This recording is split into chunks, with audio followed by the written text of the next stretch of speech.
ok jërë ngeen jëf ñu ngi leen di nuyu bu baax di am mbégte bu yaatu dalal leen tey ci Eyeafrica TV ci seen programme bi di sunu réew di am ci àllarba bu jot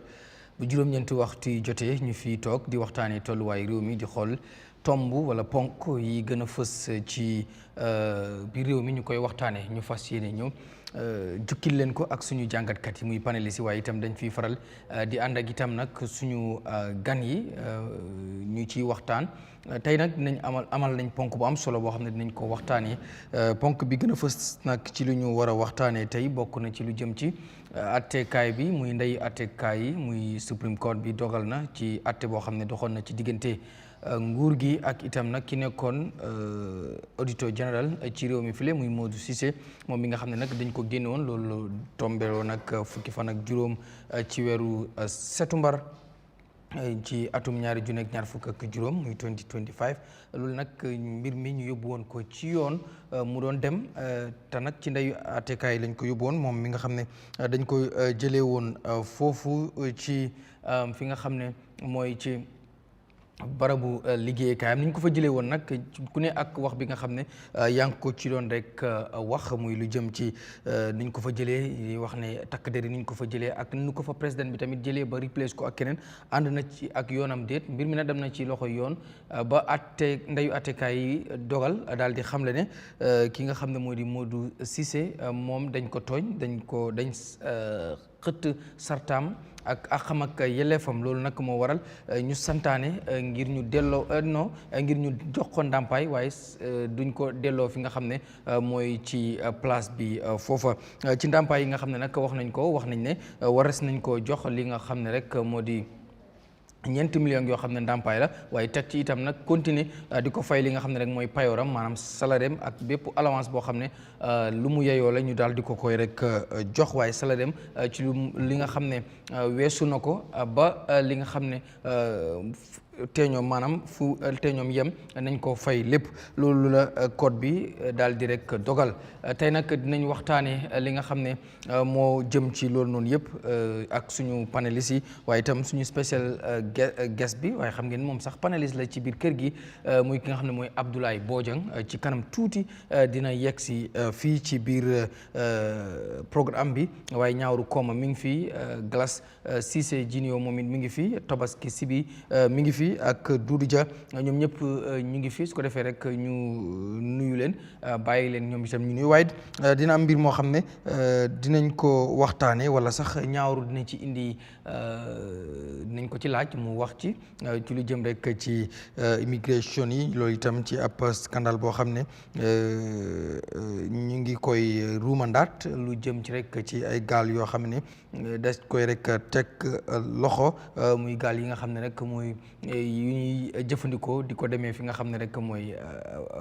baag wi loolu noonu dinañ ci waxtaan waaye loolu mooy doon ci kanam yéen itam nga xam ne nag ñuy follow man ngeen ñuy topp di bind seen comment moo xam laaj la wala contribution ci suñu social media handle si moo xam Facebook la wala YouTube bu ñu ko gisee rek daañu ko jàng bu ci ànd ak teggin rek ñu jàng ko su ko defee rek mbokk yi seetaan mën ko rek daal jàpp Mr Dia tey moom sëriñ nga ma de maa ngi lay nuyu di la dalalaat bu baax ci kër gi sunu réew. jërëjëf Garme sant la gërëm la baax a baax ci beneen suñu réew programme di nuyu mbokki seetaankat yi fu waay mën a ne ñu leen di nuyu jox leen seen wàccuwaay rawatina soppe programme bi yoo xam ne saa yu nekk rek ñu bàyyi seen waxtu jàkkaarloog ñun di ñu toppa ci programme bi di nuyu suma naataango yi commencé ko suma broda Tabaski ko nuyu di nuyu Galas di nuyu Nyawuru Komma suñu ges bi yegseegut waaye ñu ngi ko tatagal nuyoo moom tam macha allah Mr Sibi waaw auzu billahi mina sheytaani rajim bismillahi rahmaani rahim am Garmi maa ngi nuyu ñi dee follow programme yi suñu réew every weekend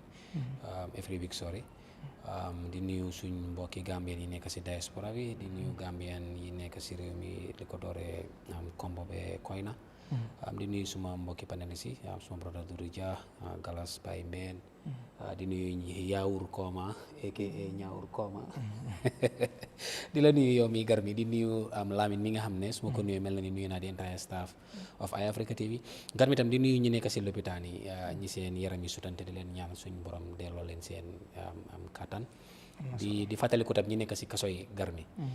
kaso yi xat na tàng na métti na lekka bi neexut te foog naa nguur gi tamit ñu ngi leen a ñaan yàgga neen di leen ñaan pour ñu try tam pour seet naka la ñoo speed up trial si am na ñu nekk remain 5 years am na ñu nekk remain 4 years am na ñu nekk remain 6 years ñu ngay jàppante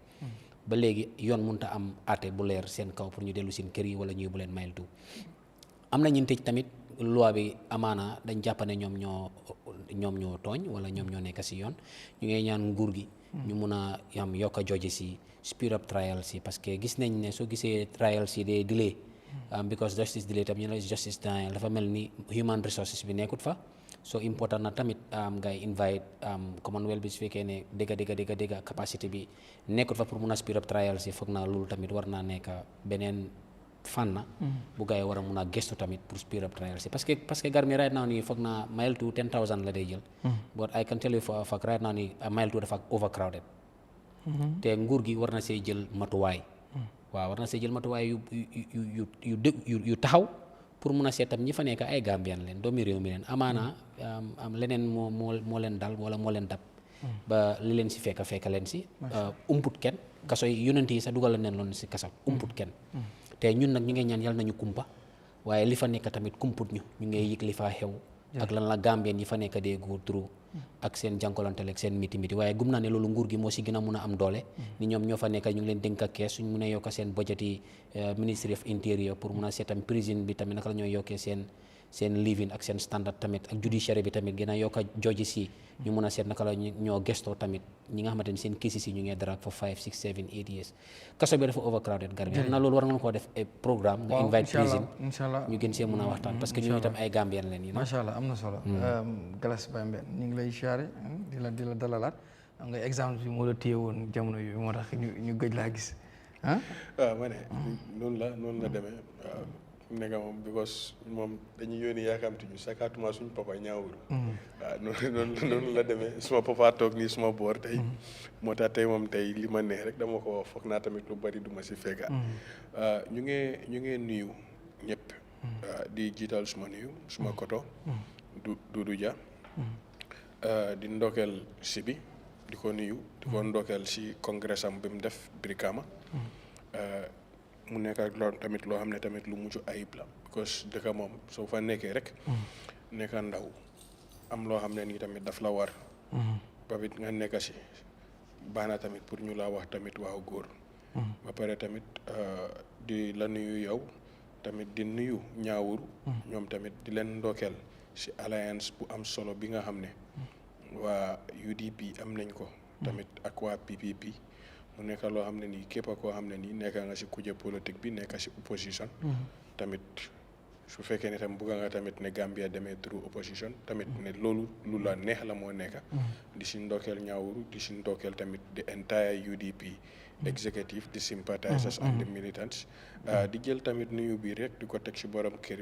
kër bi di Lamin Kanté di suñu xarit ñu yaaga liggéeyam moom di wax ne tamit ne ñu ngi nuyu ñi nga xam ne ñoo nekk tamit si lopitaan yi ak ñu caabi féetee gannaaw because tamit saa mu ngi ko doon wax I get so emotional when talking about Mile 2 because of I have been there, I have seen it, I have been in a 3x4 room with 27 people nga xam ne nii dañ leen di teg ñuy tegalante suñ kaw mel ni comme ay sardine ñoo fa nekk mu leer la ne loolu noonu su fekkee ne nit am na fa benn disease boo xam ne lu ñoo waale la within hours ñu nekk foofu yëpp mun nañ koo am so ñu ngee nuyu ñëpp tamit di ñaan tamit ñoo xam ne nii tamit seen trials ñu ngi fa sakatuma fi ma nekkoon muy cell number 11 nga xam ne am na fa ñoo xam ne nii sax magistrate acquit na leen ne ñii waratuñoo nekkaat si biir prison waaye soo demee ba tey ñu ngi fa mu leer la ne fu mu nekk di arm of justice mu demee si biir dëkk bi dafa nekkat ak ñoo xam ne nii tamit mostly ku am connection ak ki nga xam ne nii tamit moo fa mun a nekk te justice delayed is justice denied comme lu ko waa ji de waxee ñu ngeen nuyu ñëpp tamit waaye siyaar nañ ñëpp tamit di ñaanal aji jiitu yi tamit di ñaan tamit yàlla yokka jaama si biir réew mi tamit di ndookeel président bi si li nga xam ne nii ku fi ñëw gan bi ñu gën koo xamee si Alinko Dangote nga xam ne tamit di si ndokkeel tamit ñoom Dudu Dia ñi nga xam ne ñoom ñoo nekk tamit ak président bi di wax tamit ne jaami dëkk bi moom moo nekk ne tamit investors ñëw fi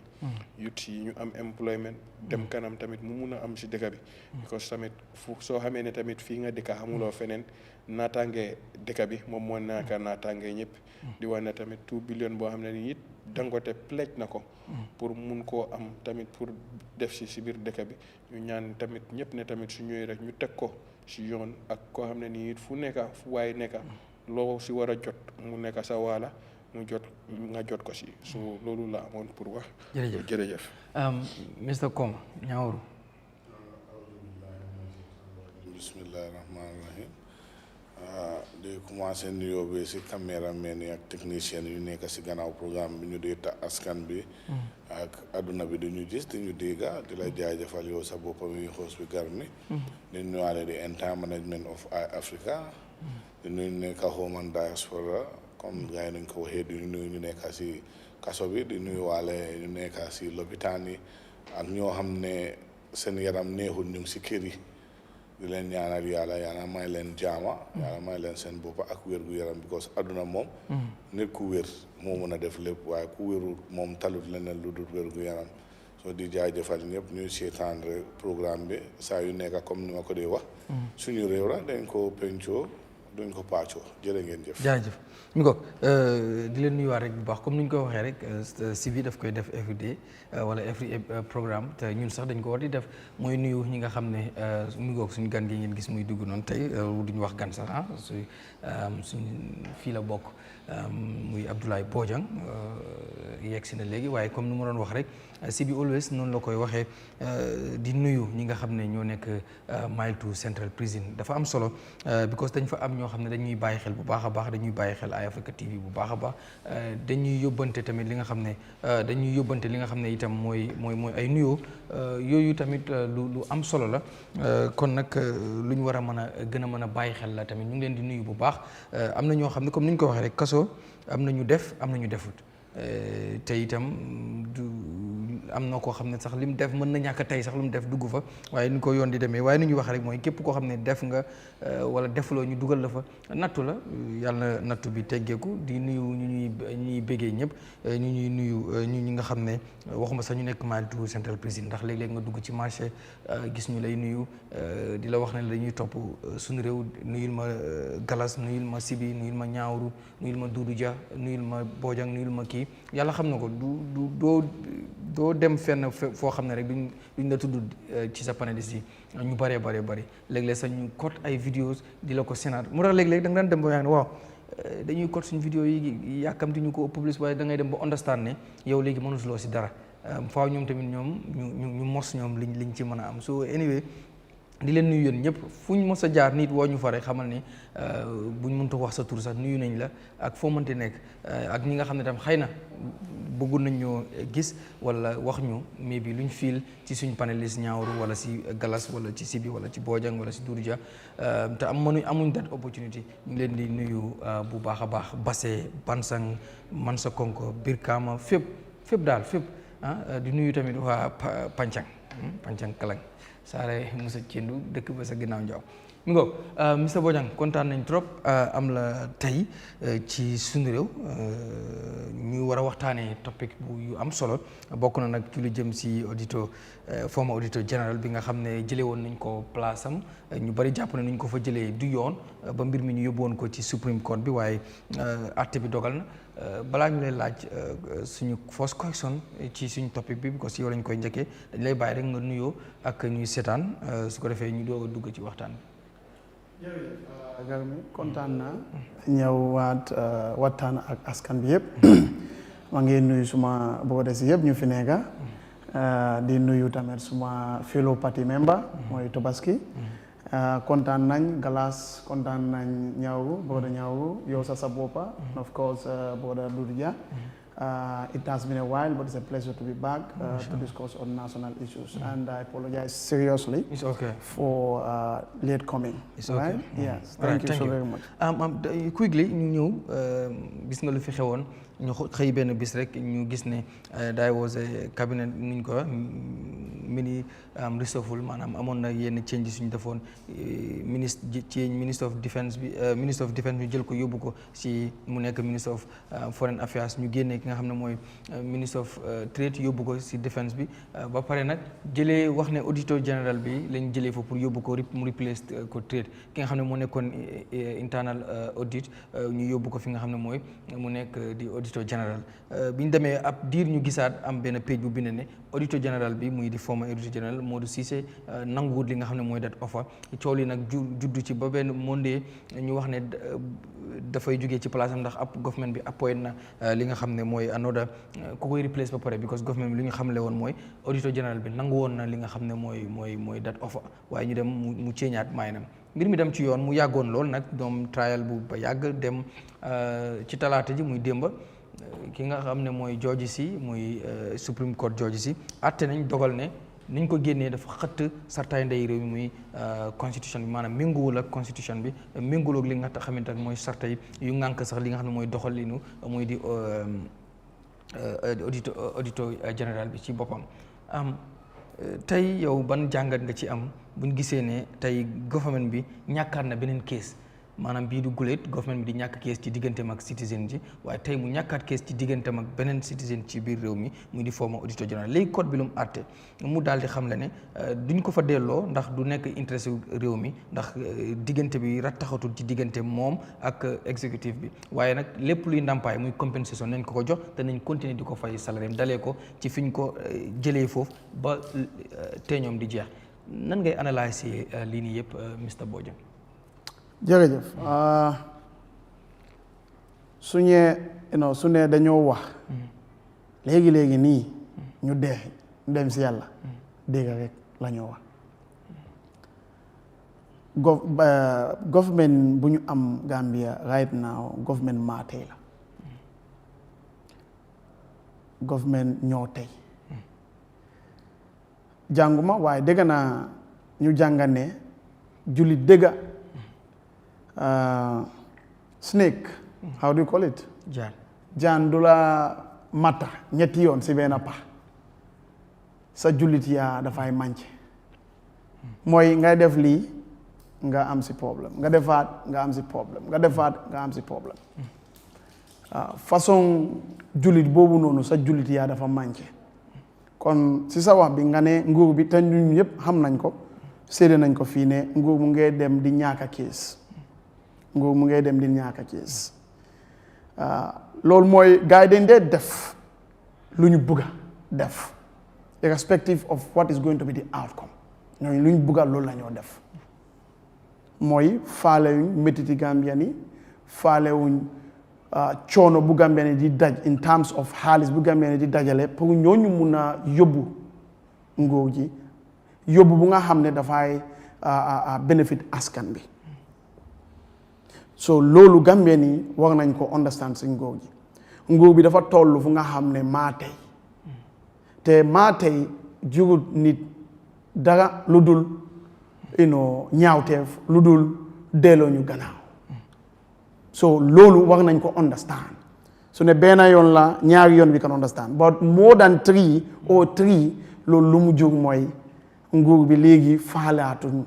luwaa ak kaddu askan ñooñu luñ bugga loolu la ñoo def aate kaay bi suñ demee ñu aate luñ munti aate ñooñu faalewuñ comme que xaalis bi jógewul si ñooñ that's one aspect the other aspect bu ñooy xool mooy yaaxu yu dee am si suñu dépense bi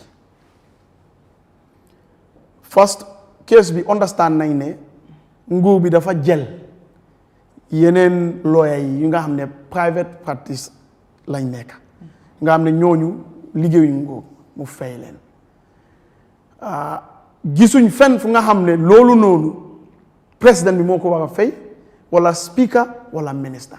lu ñu gis te lu ñu xam lu ñu gëm mooy suñu dalasi yu dee jógee si naako yi si marché yi yooyu lañ dee dajale def loolu noonu waaye Gambia ni nag nañu fàttaliku ne président bi du dee fay tax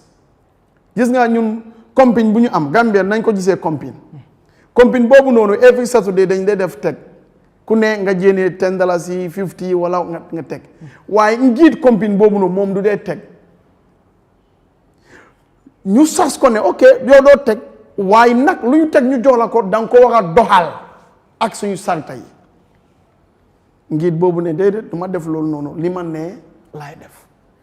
léegi da ngay gis ne ñun dañu fay private practice am nañ yeneen lawyers yi nga xam ne ñu ngi liggéeyal nguur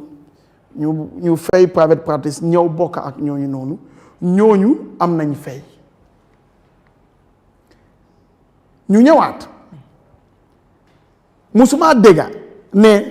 ñaari auditor général ñoo dee am si dëkka musuma dégga tamit ñaari président ñoo dee amandoor si dëkka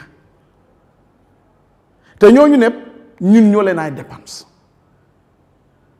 ñun su ñooy dépense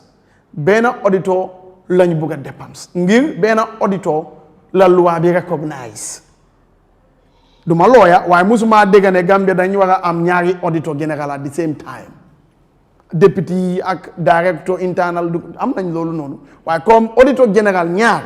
accountant général ñaar président ñaar speaker national assembly ñaar musuma ko dégg parce que doesn't make sense te ñu ngi complain every day ne amuñ xaalis ñu lu tax ñuy war a am this situation moo tax ñu jànga ñu ne ñun yëpp saamakat lañ kon ñun tamit suñu biggest saamakat mooy président bi waaye lan la war a saama luwaa dëkk bi moo tax ñu am kaddu mu nga xam ne boobu la mooy doxal pour ñëpp mun a am seen seen yelleef moom mun a doxal dëkk bi ñu dem kon lii lu mu def nii maa tey la parce que du benn yoon du ñaari yoon waaye ñun ñoo ko doxale tamit as Gambians su dee ba léegi dañu bëgg a continuer si loolu noonu wasala it's simple fii su ne fayloo direct tax yaa ngi fay pass yaa ngi fay tax su ne yow fayloo pass yaa ngi lekk mbuur yaa ngi dem bitik yaa ngi fay tax parce que borom farine bi mu ngi fay mbuur bi ku koy jaayat mu ngi fay bitik bi si boppam mu ngi fay lii moo dee dajaloo ñu jox ko président bi di ko jëndal lu ne tissue paper lu ne dañ ko dee jëndal pour mu mun a saama suñu kaddu saama luñ ko jox kon su dul luwaa sax xel du ko mun a nangu ñuy am these problems si dëkk bi nii nañu waxaate dëgga Garmi su ne judiciary decision bi lañ jël man du ma looyaa waaye man nanguwuma ko ngir nekkul li nga xam ne man mun naa ko téye parce que lii lu mu doon si ma gis-gis mooy ñu ngee doxleel président bi muy def lu mu bugg a def loolu mooy dëgg bi because it means léegi other independent institutions yi nguur mun na daa def lu mu bugg a luy xew mooy ok yow doo ñëwaat sa place ngir dañ la tooñ waaye dañ laa joon ndàmpaay di Gambien yi di konde di la fay fekke doo def benn liggéey pour Gambia kon naka la ñooy remédier that situation boo amee nguur bu nga xam ne mu ngi lose cases because of reckless decision making Supreme Court ñu jël decision bi ñu ngi dimbal nguur boobu noonu mu konne di def loolu noonu te Supreme Court fayuñ kenn fayut ñun Gambia ni ñooy fay waaye nañ la te suñ boppa Garmi lii dama day gis dëkk bi nii ñi man Bojang ñeneen ñu celebrate Bojang is a hero Bojang is a hero waaye gisuma ñu celebrate waa Bakaw ñu joyee place bi stadium bi fu ñu ko sampa gisuma nit ñi celebrate waa Brikama ñu joyee collège bi fu ñu ko sampa famille yooyu noonu waaye Chief Justice ak nit ñam suñu retire dañ leen dee fay ba ñu dee National Assembly member the same thing président bi the same thing ñun ñu ne yàlla dafa ñuy seetaan nii ñu am jaama si dëkk bi musu nga ko dégga ñu ngi award ñu joxe ñu nga xam ne seen maam ñoo njëkkaa ñëw fii bay tool yooyu noonu ñu jox ko nguur pour mu sampal li nga xam ne Serekunda General Hospital foofu la mooy nekka bi am General Hospital foofu la mooy nekka ñu celebrate leen wala ñu leen ay compensate kon ñun ana dëkk bi dëgg bi si dëkk bi lii yëpp lu mu wone mooy dimbalante la judgment bi dimbalante la waaw kii dañ koy jox 50% kii ñu jox ko 50% léegi nag ñëpp am lu ñu bugga dégg fa benn place rek la de mën a nekk dégg du xaajoo man su ma doon man li ma foog ak li ma foog Gambien yu majorité lu ñu bugga mooy kii fayam ndax sote problème waaye nag tooñ bi pour mu stop division bi dafay create other problems in the future dafay create confidence bu nga xam ne executive daf koy am def yéene yi so this decision is not futuristic it is not economically sound man si suma gis-gis nguur nekkut comme anyhow nguur trust la dénkaane la suñu la jooy dénkaane bi su ne $10 la make sure nga use ko properly li nga xam ne loolu mooy njëriñ askan bi li ma jéet a gis mooy public interest mooy decision bi gars yi dañ ko encore on public interest well du ma looya waaye man li ma foog public interest mooy li nga xam ne mooy njëriñ askan bi nekkul lu nga xam ne mooy war a njëriñ président bi wala diggante président bi ak ñu mu employé kon décision bi mooy ok yow li nga def correct kon yow mënuloo am place boobu noonu ngir àndut ak nu mu war a demee man loolu laa gis kii dem place am su ne sax dañ koy continuer di fay because of damay gis waaye salary am fekkee mu ngi liggéey da ngaa gis ne du ñu am double payments suñu économie every time including the government dañoo wax ñun Gambia amuñ dara waaye dëkka amuloo dara soo ñaakee xalaat waaye dëkka am nga lépp soo amee xalaat nga ñeme ñëw a dëgga nga doxal dëgga kon ñun suñu ñàkk bi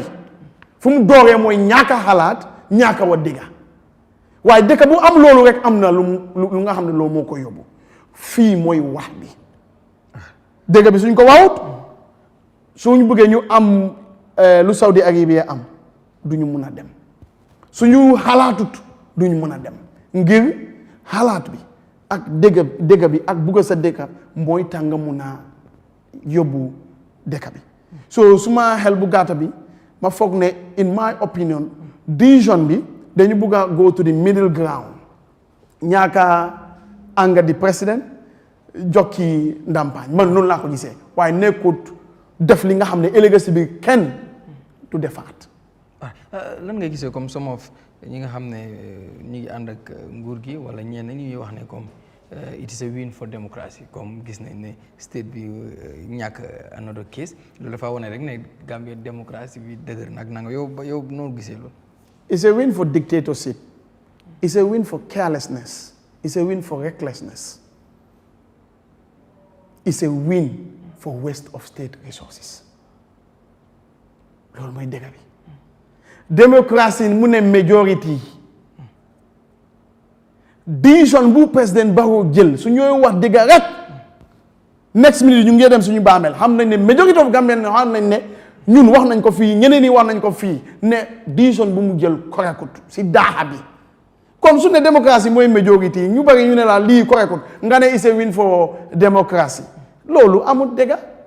parce que démocratie li mu wax mooy ñu bari lu ñu bugga nit ñi loolu la ñuy war a àndal doxalin dëkk bi tamit foofu la war a moo tax président bi du dee win on minority daf dee win on majority pour mu def ñu bari ñu ëpp si dëkk bi lu ñu bugga. So this is a decision of recklessness, waste of state resources, and whatever that you want to describe that is negative. This is not a win for democracy. Democracy, responsible government is one of the key fundamental pillars of democracy. Responsible government. Responsive government. Not reckless and careless government. Responsible government mooy nguur bu nga xam ne dafay doxal bu nga xam ne wala doole bu nga xam ne dafay méngoo ak ñu bëgg lu ñu bugga ak lu ñu njëriñ askan bi moo tax ma jox la exemple su ñooy wax dëgg rek ñu joxe stadium bi ak yeneen public institutions kan moo leen gis sax ñu ngee mun a meet président Barrow wala Yahya Jammeh waaye George ku practice ñu ngi koy fay di ko jox allowance su jeexalee sax ñu ngi koy fay ba mu dugg si baameelam loolu démocratie loolu la loolu yaa nekk foofu nga def loolu parce que loolu moo laay fay boobu mbir yi di la ko ne di la fay even boo liggéeyut te nga ne yow jullit nga wala yow nga ne yow chrétien nga dëkk bi nii la nekk di doxee kon it's not democracy because democracy lattawut lii askan bi moo nekk di dépense askan bi mu ne mënuñoo dépense ñaari maçon si benn building keneen ki dafay liggéey keneen ki du liggéey ñun yépp na suñoo waa dëgga duñ def loolu noonu xale buy dem school nga ko joolom bu demul school tamit nga ko jooy lunch te moom du def dara dafay toog bu yàggee nga ne déedéet da ngay dem métier wala lii waaye mënuñoo jël lii yépp parce que doo mun loolu noonu so democracy means responsibility means fairness meaning you to be considerate to the people ñu nga xam ne ñoo lay fond moo tax suñu demee suñu financial manual si the government has a fiduciary responsibility mooy dépense bu nga xam ne du lor askan waaye lii lor askan la te loolu du dégg bi mooy ku defut lu correct loi mu teg yoon nekkut half and half loolu mooy dégg bi gar mi yow dangay fay nit ku nga xam ne nekku di la liggéeyal dara jël nga beneen maçon nga nangu nga fay beneen maçon te liggéeyu dara kenn du ko def ñu ngi sànni xaalis boobu noonu te moo tax ñu jànga ñu ne even boo dee nga bàyyi something behind xale yi suñu mutut wala seen xale yi lifin yow ku amee loolu noonu bu ko dépense bu nga xam ne amul njëriñ pour xale yi wala du mun a make sure xale yi suñu màggee dañoo fekk seen health wealth bi mu increase waaye bu mu decrease islam loolu la wax ñu jàngal loolu lañu wax mu tax ñu ngi wax islam parce que ñun waat bi Quran la ak Bible depending on yow foo gom kon ñun lu ñoo doxal yépp foofu la war a foofu lañ ko war a base so the reality is a very irresponsible decision in my opinion duma lawyer duma judge duma wate ba xaw ma dara waaye man noonu laa ko gisee parce que man duma fay ne ak ñaari nit keneen ki tooñ ma fay kooku dama kon ne di fay kuñ tooñ tamit te keneen ki du liggéey foofu dëkk bi gisuma ko noonu thank you dinaa ñëwaat ci yow Mr Jah Dudu nan ngay jàngatee yow tamit verdict bi nga xam ne Supreme Court joxe na ko mu favor di former auditor général di wax ndàmpaay bu ñu ko war a jox ak itam continuer di ko fay li nga xam ne mooy salaire am dalee ko ci waxtu bi ñu jëlee li nga xam ne mooy biñ nangoo place bi ci moom ba keroog te ñoom bi di jeex wax ci bari nañ ci ñu bari jàpp ne dañ comme loolu lañ wax jàpp ne jëlee buñ ko fa jëlee it is unconstitutional kon dañ ko fa war na delloowaat moo doon li yoon am itam ñu wax ne du nekk interest réew mi ifin looyam bi defe naa muy looya Lamin Daab wax na loolu ne du doon interest réew mi pour ñu delloo ko foofu noonu yow ban jàngat nga am ci mbir mi Mr Jah jërëjëf Garmi atte la boo xam ne ñu ko doon xaar bari na yaakaar na diir bi dem na ci lu toll ci fukki weer maanaam 10 months suñ ko xoolee daaw la woon septembre ba weer buñ toll nii daanaka almost 10 months man dama si gis jàngat yu bari diiri fukki weer lu gudda la ci wàllu judiciaire bi foog naa ne war nañoo gën a góorgóorlu yenn atte yi ñoo def nu mu gën a gàttee dina baax loolu lu ñu war a seet la parce que atte ko rek dem na tuuti mu toll ci at pour atte benn case bi loolu foog naa luñ ci war a jàngat la waaye comme ñoom mi atte ñoom juróom la jiite ko di Justice Njie bokk na ci loo xam ne dogal na ko foog naa ne ñu ngee maanaam pousse di test suñ démocratie si anam yu bari li ma jublu ci loolu comme nu ñoo amee cases di dem court lu bari court bi di jël ay décision de àtte nguur yi fi weesu amuñ woon lu mel noonu lu bari mu ngi ci 97 constitution bi jàngal nañ ko mookal ko ku nekk am fi mu féetee waaye léegi-léegi soo demee ci néegi àttekaay am na nuñ dee àttee da nga dee demaat sa seetaat section si yow noo ko understand ne ak ñoom nuñ ko àttee da nga ci dee gis différence loolu man foog naa jàngat la ñu bari su fekkee ne ñu ngi bàyyi loolu xel dinañ gis ne waaw doon nekkutoon loo xam ne lu daan am la waaye léegi ñu ngi ko gis lu bari ci yenn àtte yi tey dinañu dimbale lu tax ma ne jàngat la maanaam soo xoolee xew-xew bi amoon mooy police bi ñu demee génnee ko ñu bari ñaawlu leen loolu ne warutoon a doon lu am waaye lu waa ñëw na comme ci àtte bi ñëw nañ saxal ko ne National Audit Act bi section 158 dañ ko violate dañ ko génnee ci office am pour man loolu jàngat la ci police bi yu mel noonu lu mel noonu fooguma dinañ ko bamtuwaat ñoom dinañ ci war a mun a jàngee nguur bi tam jàngat la ci moom jàngat la tam ci ñoo xam ne ñoo nekk ci palace yooyu dinañ xam seen right pour beneen yoon ñu gis ne na loi mayewut loolu based on ñoom acte yi nga xam ne maanaam loi yoo xam ne moo leen tënka ne loi defaruñ ko rek nga ñëw sànni ko fële ñaay ko def lu la neex waaye code bi ni moo àttee di dogalee nii mu ngi dëgëral loolu mu ngi koo saxal pour beneen yoon dinañ xam ne loi bi lii la wax code bi nangam la àtte woon yooyu ay jàngat la loi yu mel nii bari na fii fooguma ne mus nañ koo test dem ci code bi ba gis ne liñ violate na code bi àtte pour dogal ñu xool lan moo tegu ci yoon pour man loolu tam jàngat la ci fànn yu bari ci boor yu bari pour ñu xamee ko noonu leneen li loo xam ne jàng naa ko ci taskati xibaar yi ñu jàllale ko surtout boo xam ne toppa naa ko ci Yankuba Jallow wax na ne moom si boppam comme demutoon pour ñu delloo ko waat ci palaasam waaye dafa bëgg a yoon àtte ñu xam lan mooy dëgga comme loi lan la rëdda comme xew-xew wala jaar-jaar bi lu dépôt ak loi la wala dépôt wut ak loi te lii looyaam wax tam ne nekkut public interest fooguma moom tam loolu la doon push pour ñu delloowaat ko so ñoom mi àtte nag li ñoo wax intent comme am na loi yoo xam ne yéen ci loi daf dee am intent ñoom mi fa toog jooji si na ñoom nuñ ko understandé ak man ni ma ko understandé du nekk benn so moo tax at the end of the day ñoom ñooy mun a àtte te suñ àttee rek loolu mooy li fa sees doo mun a jalgati loolu jël ko teg ko feneen waaye même looyay seen boppa jàngat la dee nekk ci ñoom ngir amaan na kees yi nga xam ne mu ngi ñëw ci kanam suñ ko amee dañ dee mun a sukkandeku ci àtte yooyu si dogal yooyu pour ñoom ñu mun a put a case wala against a case si lu bari lu ñoo puus ak loo xam ne ñu ngi koo jéem a daaxalu ñenn ñi fi ñoo xoolee mooy compensation bi nga xam ne moom lañ wax ne ndàmpaay biñ ko war a jox mu toll si ñeneenti million xaalis la bu bari ci vindictory damage si ñoo wax maanaam ci gàttal daal mooy ne comme soo xoolee wàllu légalité ci wàllu loi ci wàllu constitution bi yàq nañ yelleefam so loolu lañ gis ne war nañ koo jox ndàmpaay lu toll ci 4 million ñu bari li ñoo xool mooy ne loolu xaalis bu bari la waroon naa mun a ñàkka waaye loo gis rek am na lu ko waral tey su fekkoon ne yóbbuwuñ ko ci yoon ñu toppa démocratie ne nañ dem ci néegi àttekaay ñooñu dogal di kon duñ doon tollu fii ba ñuy di xayma ay koppar ne nañ ko dépasse foog naa ne démocratie moo mayee loolu su doon dictatorship la ñoo dunda wala authoritarian rule la mayuñ la bunta pour nga am access boobu dem ci yoon mu àtte fuñ àgga ak fuñ tollu maanaam duñ fa doon mën a àgga kon nañ gis ne ku nekk rek na si jàngee ne fépp fu sa axayaaxoo sa yelleef war ngaa toppa yoon war ngaa dem fu mbaxana doonee benn war ngaa dem ci néegi àttekaay ñoom ñooy mun a dogal dañ xam ne lii mooy li dépôt ak yoon parce que bokk na ci li nga xam ne mooy banxaasi démocratie mooy rule of law maanaam luwaa li mu wax ñun ñëpp ñu tënku ci loolu amaan na lu bari dinañ ci mun a ñàkk a d'accord parce que ñëpp seen gis-gis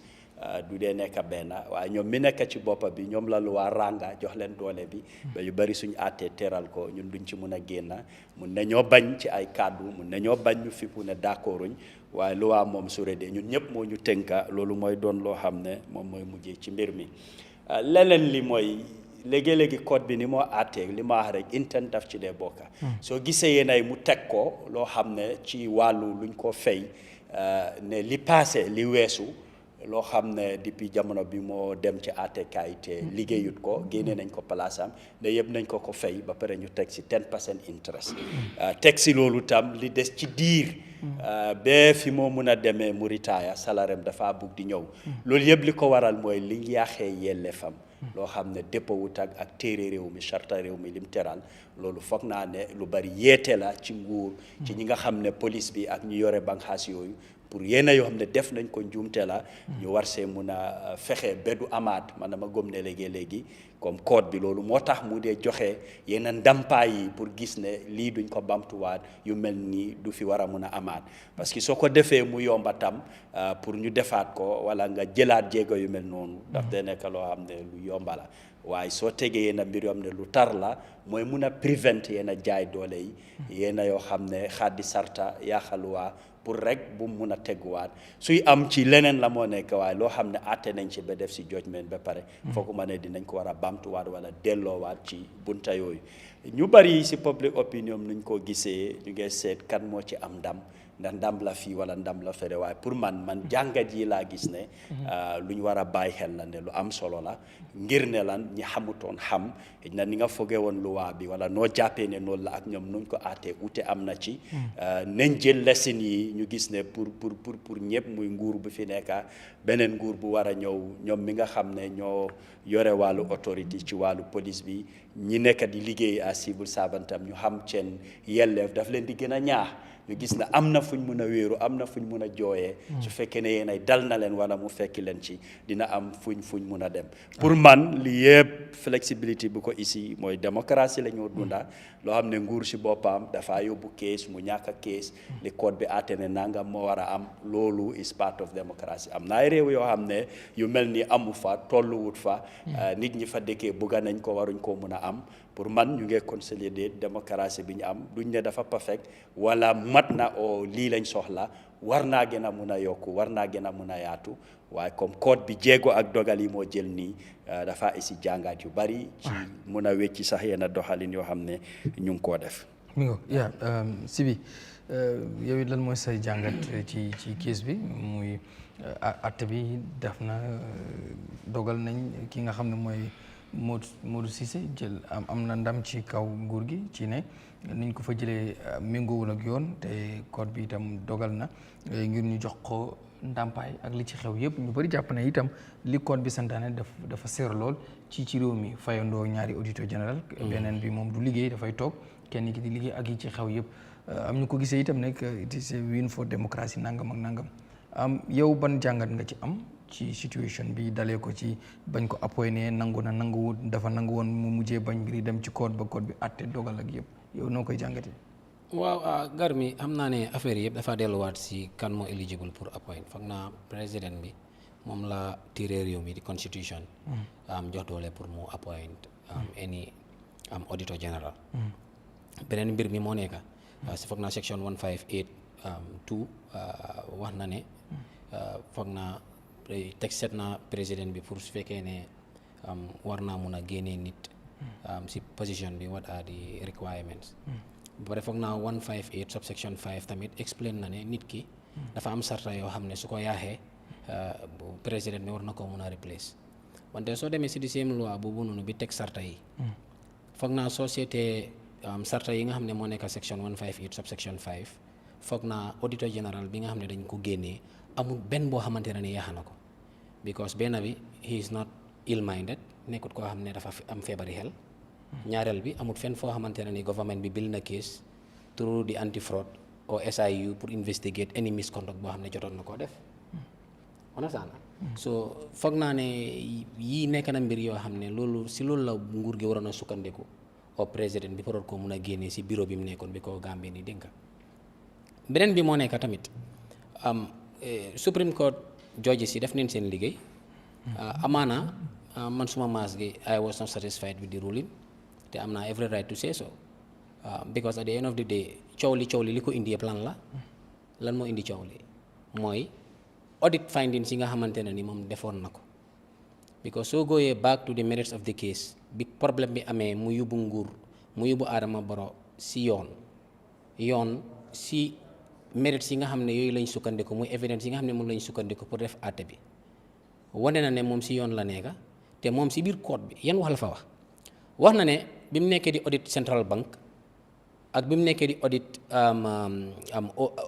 OIC GRA and Ferris loolu moo indi problème bi nii yëpp because bi mu demee Central Bank 2021 2022 2023 nguuri Gambia génne neen lu mot $6 milliards Central Bank xaalis yoo xamante ne ni is unaccounted for dafa yóbbuñ ko si benn secteur moo xam health transport education agriculture amul si benn secteur boo xam ne xaalis boobu dem na fa moom loolu la gis bi mu demee GRA di seen mu ne leen na ko gaa jox access to the database gaa ne duñ ko jox access to the database mu dem si président bi bi mu yégee ne dem na Central Bank am na findings yu mu jot a make because moom daf dee report back to the executive lu mu jot a gis balaa publish bi balaa mu ko yóbbu to the public domain he report to them président bi ne ko ñu ngi si jamonoy election dama bëgga sàcca yi nga gis ak luubal yi nga gis xaalis yoo xam ne xaalis si askan bi la dama bëgga nga noppeegum bul ko release ba after election kooku ne ko duma ko def kooku ne ko dinaa release report bi ba pare dama bëggoon nga waxa gars yi GRA ñu jox ma access to the database président bi loolu yëpp defu dellu si ay jéego because do you know why because gis nga interface man software developer la gis nga di interface mënut laa woon ku sàcca ak ku sàccut wante soo demee to the database bi dafa laa woon di audit logs dafa laa woon lan la Tabaski delete ban waxtu la ko Tabaski delete ak lan la Tabaski génne soo seen sàcca yëpp si database bi la moo dem foofu la moo mun a gisee ñan ñoo sàcc yan receipts la gars yi GRA yi delete kan moo delete receipts yi ak the amount of funds yi nga xamante ne moo nekk si receipts yi delete moo nekk si database bi they refuse to give him the access because président bi sax bëggut ñu jox leen access to the database gar bi léegi biñ indee sow Cerno Sow dafa am ñaari mbir yu ñu war a laajte suñu boppa agar mi bi Cerno ñëwee xam nga lan la Gambie ni war a def dañu war a dem ñu cross check audit findings yi nga xam ne moom la Cissé defoon ak Cerno bi mu ñëwee yan findings la def the same auditor general la wax de findings yi mu make even si Gaj Global mu ne Gaj Global export neen 659 containers mooy black sand bi gars yi day export ba pare dafa suppress over $43 million yoo xam ne daf ko waroon a fay government bi on royalties yi nga xam ne Gaj Global defut ko 2021 ak 2022 moom beneen compagnie bu ñu ooyee Sino Majilak 3.6 million la gars yi ba ñoo naa fay ba pare Gaj Global mu ngi am beneen training fund boo xam ne daf ko dee war a fay is $100,000 boo xam ne daf ko dee war a fay lii yëpp daf ko ba ñoo naa fay léegi Cerno bi mu ñëwee xam nga lu mu def dafa delete the whole names of Gaj Global mu delete the name of Sino Malajak mu def fa Cerno this current auditor general dafa delete seen names yi from the audit finding mu ne understated funds of 79.9 million léegi soo defee understated funds of 79 million riitkat bi naka la moo xamee ne yow lañ nekk di wax wala Nyawuru lañ nekk di wax soo delete ñi nga xam ne ñoo waroon a fay from the audit findings man waxuma de soo seetee ba seet loolu la laa woon ba pare nga ñëw $1 million bi ñu fay Mama Jabi auditor general bi daf ko capture ne money bi was not budgeted for fan la ngay jëlee environment bi pour fay Mama Jabi $1 million bi Cerno dafa génnee turi Mama Jabi si audit finding bi garmi lu wér laa wax nii ni mi di Banjul taale ki sondel nañ toj laay diggi bëccëg moom laa wax nii léegi soo demee si national security advisor double salary lañ ko doon fay with pension bu mu war a am di national security advisor double salary la doon receive Cissé daf ko red flag ne why should we pay him double salary Cuban doctor yi ñu leen doon jox salary $120,800 mu ne loolu fraud la loolu sax du affaire salary is fraud guess what the whole cases were removed from the audit findings bu Cerno release garmi léegi nga dem si OIC 32.5 million loan bi nga xamante ne de borrowed it for the OIC guess what Cerno bi mu ñëwee dafa génnee that 22 million borrowed loan from the OIC daf ko génnee from the audit findings garmi léegi leneen li ñu war a wax moo nekk garmi soo demee Central Bank ñu ngi am Yahya Jammeh ak Abdoulie Jallow gars yi dañ doon joxe illegal duty waivers at the Central Bank guess what Cerno bi mu ñëwee dafa génnee seen tur yi remplacé with Cissé exactly moom mooy borom tur bu baax bi understand moom mooy kumba bu am ndey léegi li ñoo def Cerno Amadou Sow bu ñu fàtte bi mu fay jógee Gambia dafa amoon scandale on sweat di Sahel women xaw ma endowment xaw ma naka loolu la fi yoroo woon mu daw dem toog Amérique kooku ñëw warloo ko dénk sax alkaloya nga jox ko place bi nga xam ne ñoom ñoo dee war a kisi fere nguur léegi garmi liñ Gambie ni lu ñu war a laajte seen boppa moo nekk man pareewu ma de lu ñu war a laajte suñu boppa te du wax naa la ne Yahya Jammeh ak Abdoulie Jallow ñu doon joxe illegal duty waivers at Central Bank dafa génne seen tur yi from the audit findings léegi garmi the most important part garmi the most important part kay xool names yim dee use gis nga mu ngi am place yoo xamante ne nii agar mi let me just come to that léegi nga seet ñu ne la cash that disappeared Cissé mu ne 1.83 billion moo missing in 2022 total money bi is 7.13 billion the whole year xaalis yoo xamante ne they cannot account it for mënuñ ko reconcile the numbers ak liggéey na si accounts yi make good sense mooy xaalis yoo xam ne they are not accounted for ba pare bu ñu fàtte so auditor bi na monies that are unaccounted for bu ñu fàtte ñun as politicians lan la ñu jàngal ñu ne nu end result of government funds are what receipts so auditor bi soo ñëwee nga ne ko dama feree nangam agar mi soo wane wut receipts si o vouchers yi wane ne di spending occurred daf laa ne unaccounted for moo ne mel ne xaalis bi fareewloo ko sax léegi 2022 mu ne 6.1 billion moo unclear léegi sow mu ñëw mu ne shrunk to 65 million discrepancies ba pare mu ñëw ne 209.9 million overstatement te kële mu ngi capture billions missing from the central bank moom mu ñëw mu ne is understated by 209 million dollars dama dee bëgg ngeen dee dem read audit report si léegi nga ñëw maalo bi Cissé mu ne 64 million moom la Gambie nii fayoon pour 58,500 bags of rice for the COVID Cissé mu ne 17,000 rek lañ deliver meaning 33,000 bags of rice are yet to be given to the Gambians deliver wuñ ko te government bi fay na 64 million léegi vendors yin tudda ñu ngi woon si lii bi léegi sow bi mu ñëwee he deleted all the name of the vendors ba pare mu reduce name bi from corrupt payments he reduced it to what procurement weakness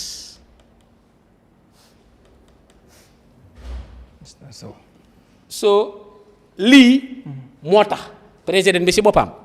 mu ne ko audit report bi bu mu génn ba pare ki mu indi ni mu doxalee nii rek moo la woon ne moom loolu la bëggoon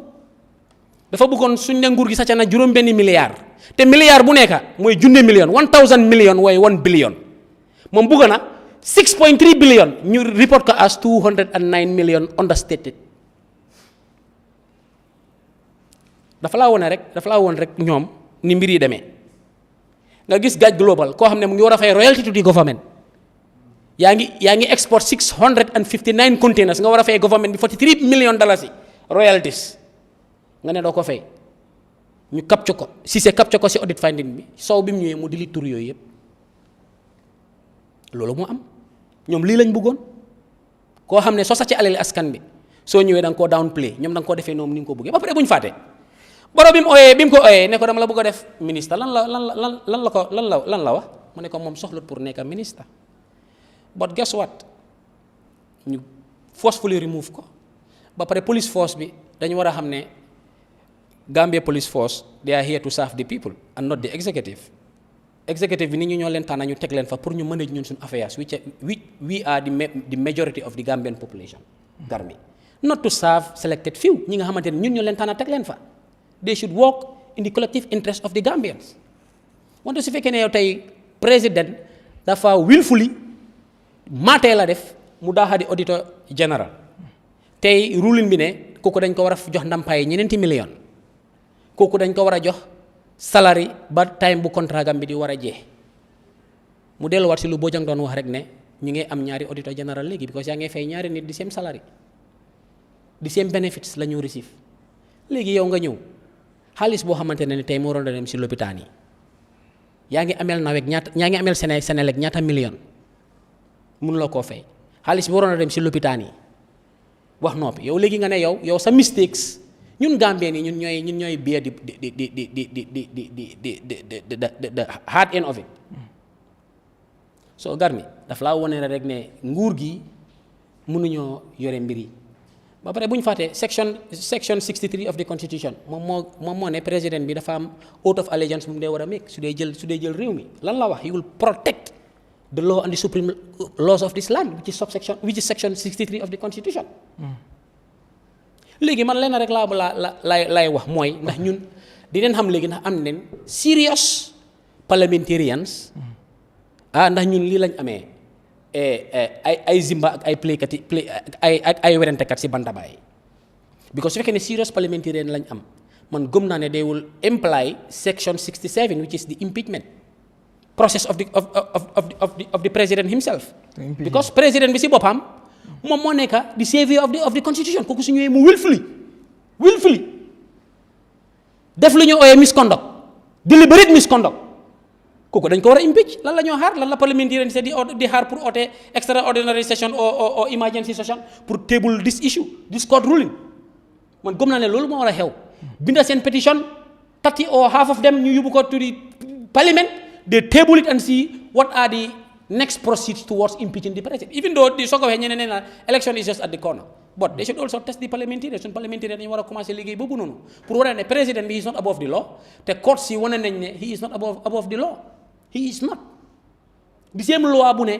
soo winee by simple majority you are the president the same loi bu ne section 63 dañ la war a da nga war a how to call it again commit yourself to the sovereign land to the sovereign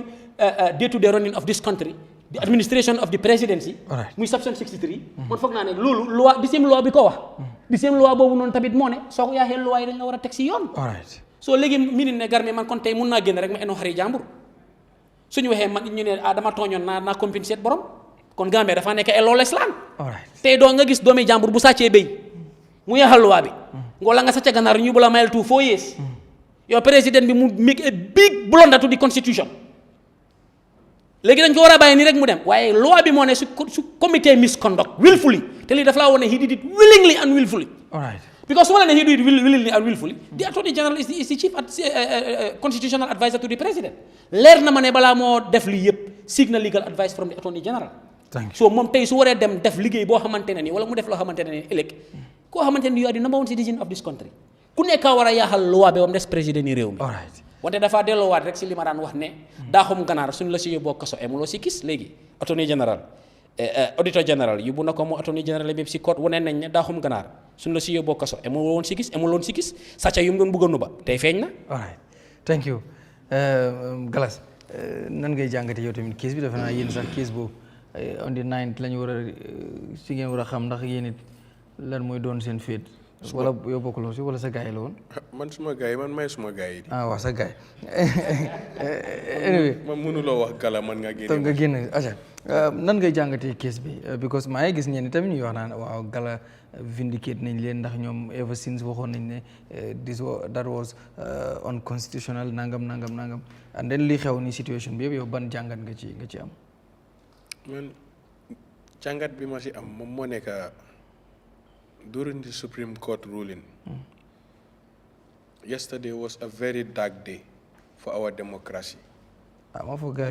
As a country. It is a win for democracy. This, ñu ko ooyee a victory, but this is a victory that invites constitutional abuse. Gis nga dëkk rule of law noonu la moo demee. lii soo ko xoolee nit ñu bari it's not about monetary compensation it's about dëkk si li moo tegee si sarta si yoon da nga gis tey ñu def tey GDC lu leen naxari wala ñu def UDP lu leen naxari ñu xam ne président baa ko dem sax wala moom moo ko sabab waaye duñ dem attaquer ko Marina Parade because xam nañ ne loi dafa am nu moo defee su fekkee ne IEC la Nyawuru mun naa ñëw ba traffic lights ne leen ne kaare ñu lead a peaceful procession ñu dem jëndi permit suñ demee ba IEC ñu wax fa la ñoo wax ñu submit suñ pétition ba pare ñibbi because loolu la leen loi may ak li ñu leen def nu métti suñ paree ñu dem ñibbi lii mu ngi happen bu ko nit ñi dooree di bàyyi xel was on September 15th 2025 benn semaine moo ko dese pour mu am 10 months nit ñi dañ toog rek eewu suba gis ne police yi dem nañ National Audit Office bondul out Modou Cissé toroxal ko génne ko ci biir office bi police yi escort ko ci biti ko am nañ beneen auditor général bu ees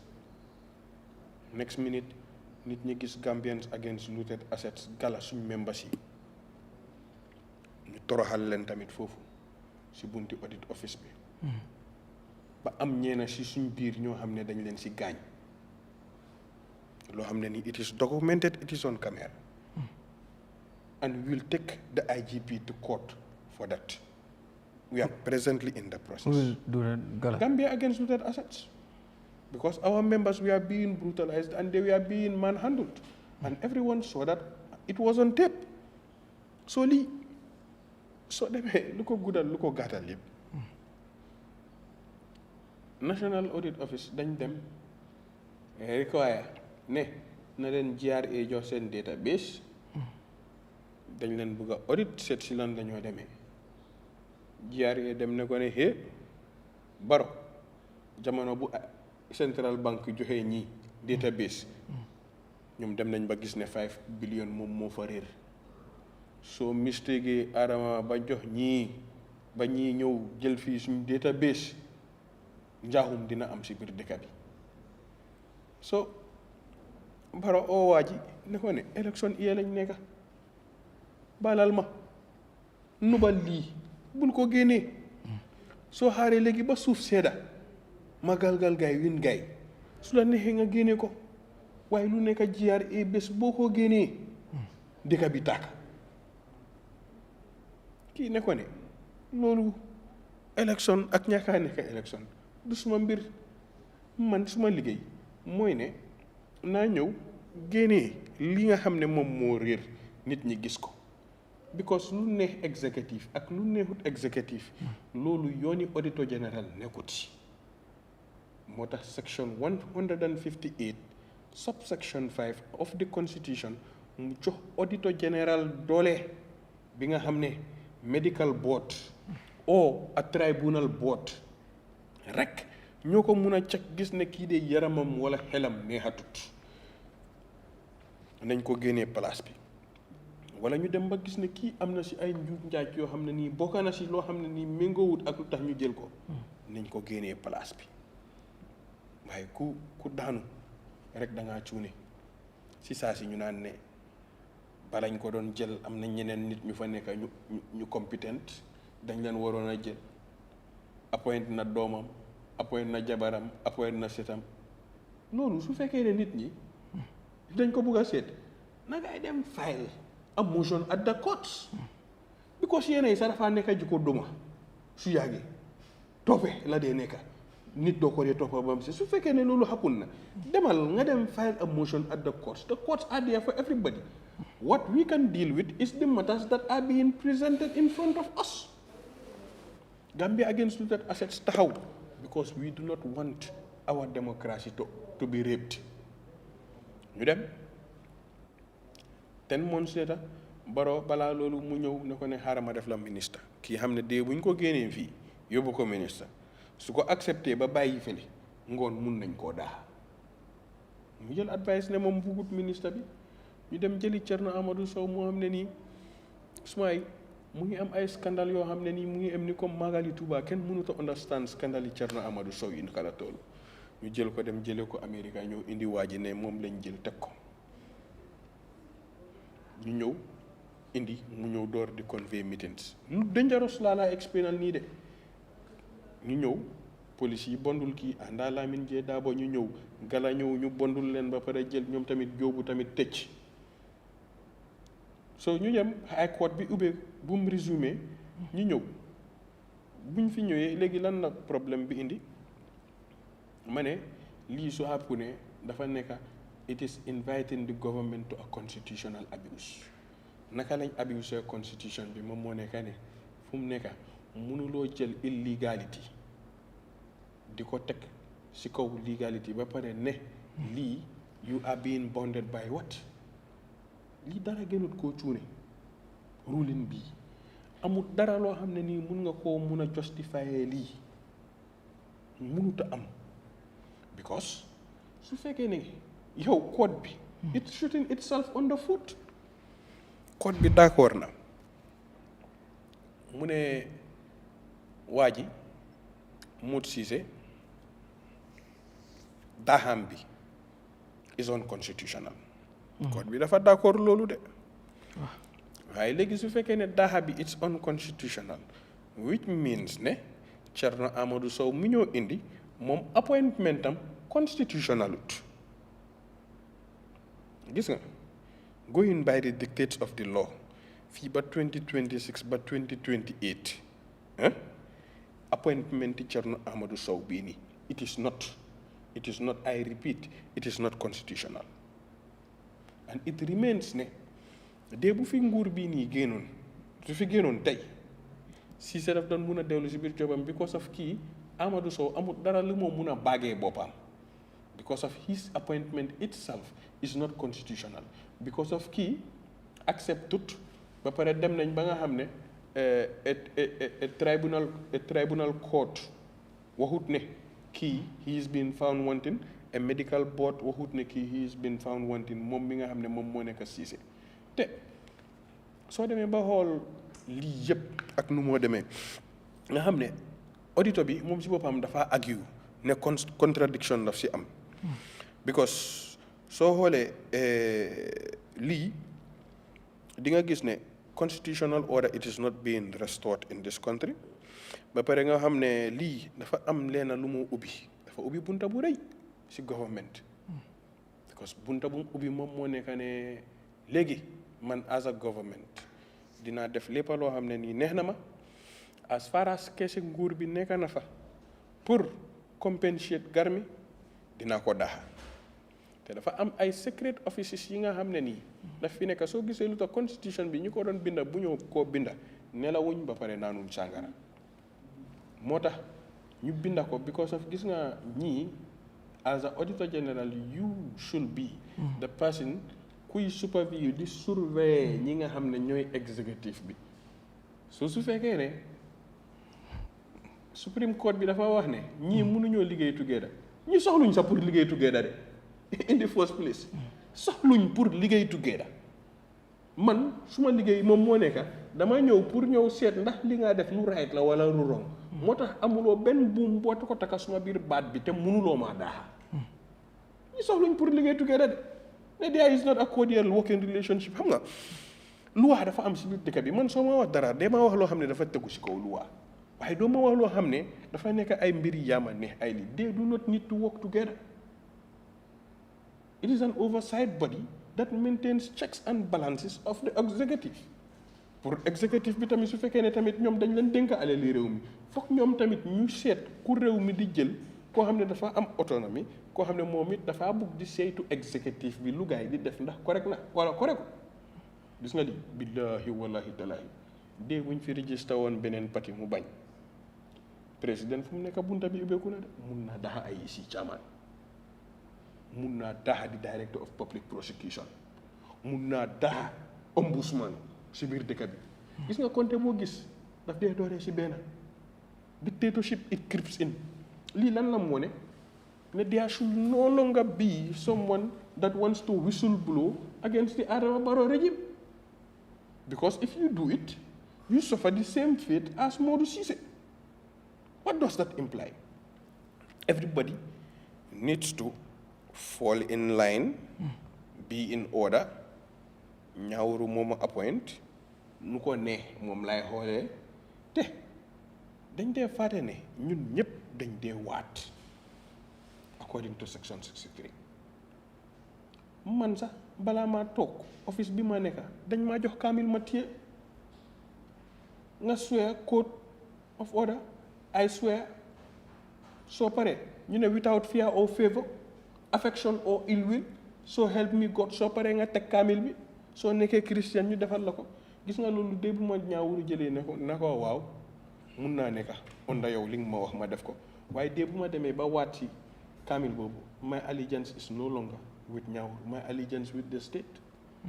So léegi ñu dem ba gis ne ñaar rek moom mënoon a am si biir case bi. moom moo nekk ne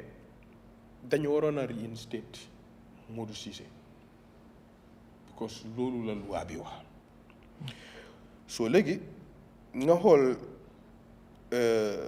kii kuñ war a mun a jël moom moo nekk ne moom mi nga xam ne moom moo nekk Thierno Amadou Sow soo léegi Thierno moom bu ñoo kii da nga gis ne replacement buñ ko indi si boppam it is not lawful because soo demee ba xool di nga gis ne message bi dafa wrong because constitution bi violate nañ ko and compensation bi warutoon a am lu ñu waroon a def moom moo nekk dañu waroon a restore constitutional order in this country gis nga justice the arm of justice is very long foo munti nekk dafa am pour dem fekka la fa te gis nga things ak ni moo door di demee nii nañ xam ne people are no longer safe xam nga ñàkk a safety bi fi mu dooree si street da nga faa nekk ñu rey la ñàkk a safety bi second nga nekk si hospital bi ñu jaay la fake medicine nga am kidney failure ak ñàkk a safety bi fi mu nekk nga nekk sa biir kër ñu ñëw rob la at gunpoint léegi the last place fu ñu mënoon a amee safety moo nekk di courts foofu it mënatuñ fa amee safety so léegi soo demee ba xool government si boppam mu waroon a maintain law and order government moo nekk di invite lawlessness ba pare constitution bi ndem léegi bastardise nañ ko nii problème am na si biir dëkk bi problème juddu na because fu mu nekk léegi lii nekkaatut xaalis buy jógee ko si loxo Adama Barrow because $4 million nga ñëw jox ko nit di ko continuer di ko fay for the next 5 years si dëkk boo xam ne nii dañu wax ne dañ ndóol garmi dëkk boo xam ne dañu wax ne yoruñ garmi soo léegi lii su fekkee ne ñaari nit ñu ngi leen a mun a jox place government fu mu nekk yow garmi soo demoon ba toog am alkaalo bu nekk si sa biir dëkk nga dem sanca sa biir place mu dem ba nga xam ne alkaalo bi léegi dafa bëgg di jël place bi jaay ko next minute soo ko yóbboo koot ñu ne du la delloo sa kër yow daf laa compensate xaalis nga demaat amaat beneen laan alkaalo bi jël ko jaayaat ko ñu ne fu mu nekk yow Kairaba Avenue bi nga amoon laan it alkaalo bi mu ko jaayee fu mu nekk daf laa ñëw di la compensate fu mu nekk pour nga dem dëkki Wellingara pour nga dëkki fii dina dem ba toolu ji foo xam ne nii si biir dëkk bi everybody will know that we are eventually creeping into dictatorship and I think that all of the aforementioned will be placed in front of Gambians on December 5th on a ballot box. So it's either the Gambians, they choose a continuity towards this. So fekkee ne luy happen nii moo leen ne mun nañoo choose continuity. So fekkee ne tamit they want to put an end to it. Tamit they choose it. But the choice is theirs. Man loolu laa believe. All right. Mr. Komma, yow it nan ngay jàngatee situation bi xew ci diggante former auditor general waxtaane woon nañ ko fii yaa ngi remember ba yow sax yow it am loo waxoon ci di former auditor general ñëwaat nañ tey tamit waxtaane waat ko fi ginnaaw bi verdict bi daanoo verdict bi lu mu wax ñëpp dégg nañ ko mooy moom moo am dëgg nañ ko ndàmpaay waaye delloo bi du nekk loo xam ne njëriñu réew mi lay doon tey li ci xew yëpp ak lu ci jot a xew nuñ ko fa génnee ak nangam ak yëpp am na ñuy bind sax ku si mel ni maanu jawaati di wax ne 4 millions yi ñu ko war a fay nga xam ne dafa nekk IGP ak attorney general Gambien bu ne dina ci contribute at least 1.30 butus maanaam ku nekk di nga génne dërëm ak dalasi ak genn wàll boo xam ne war nga cee teg mu mat ñeenti millions mu war a jógee ci gafak ak réew mi yow nooy jàngatee loolu. Garmi jërëjëf gis nga man awma problème ak auditor general. I don't have a problem with the verdict. I have a problem with the system. fii laa toogoon. lu ñoo bamtuwaat nii. wax naa leen ne. it's not legal. fii wax naa ko fii VAR mu ngi fi pour ñëpp. It doesn't come in terms with law. It doesn't conform with the law. It is unconstitutional. It is illegal. nuñ ko génnee si office am bi. loolu kay ñëpp a ko d'accord. waaye dama ne. benn wàllaa de wax I don't have a problem with that. I have a problem with the system bu ko recruit moom. te loolu laay waxaat. di nga lu ñoo wax fii nii dama ka ñëw bi yëpp loolu du solution. The solution is système bi moo leen empower di def loolu. because the constitution buñ am moo gën a bon. xam nga ñu ngi wax about the legality soo xoolee that act bu ñoo wax it is silent on deployment amut ko. xam nga loi when it's silent and it's not provided for the interpretation by the lawyers and the people with law acumen What is not provided for is not given. Deliberately, people ñu bind 1997 constitution duñ chombo muhabala xam nañ lu ñoo def because dañ ñëw ñu ne infirmity mooy ne comme bépp bi ak su yëngatoo war nga koo mën a génne. If you find the person wanting for doing mismanagement, and that also you must institute a commission that a high court judge must be part of it and the ombudsman. War nga koo mën a génne waaye waxuñ foofu redeployment. In that act there is a lacuna. Redeployment nekku fa, reinstate nekku fa. Mën nga koo read. So even the people ñoo xam ne dañoo prepare case boobu di lawyers, they have to do their homework very well. What are they asking for? Te the writ of the summon moo laa woon case bi naka la moo demee di outcome judgment bi balaa nga see wax dangaa seet summon bi naka lañ ko bindee. Either they were requesting for reinstatement and all what not. I didn't read the summons. What? Su nekkee loolu la war na faa mun a nekk di read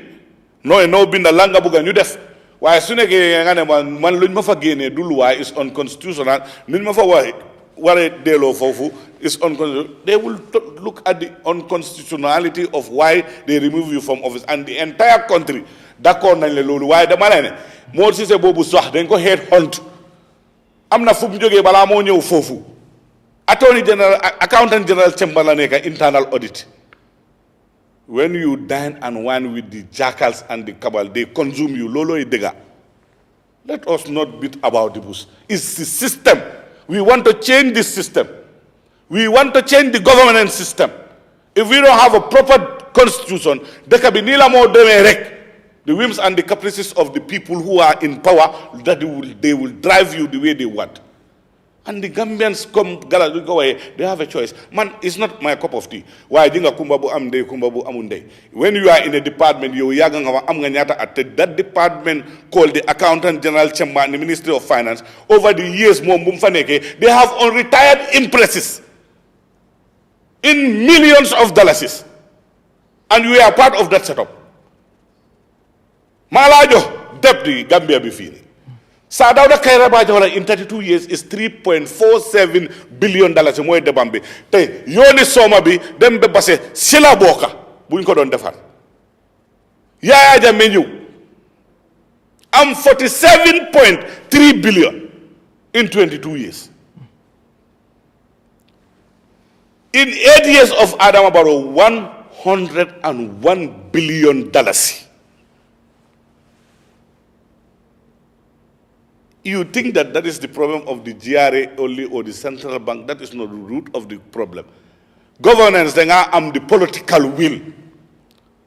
Why feel you soon good with am lufa neka then go wara buy hell lolo you wara am reformist government. You hamne de ñoo pour change nguur bi kelebe kele kono mo de neka ci nguur bi da nga gis ko xamne yaangi ajal nit ki yow ya xam lan ngeen jotee ñun lolu suñ ustu neku ja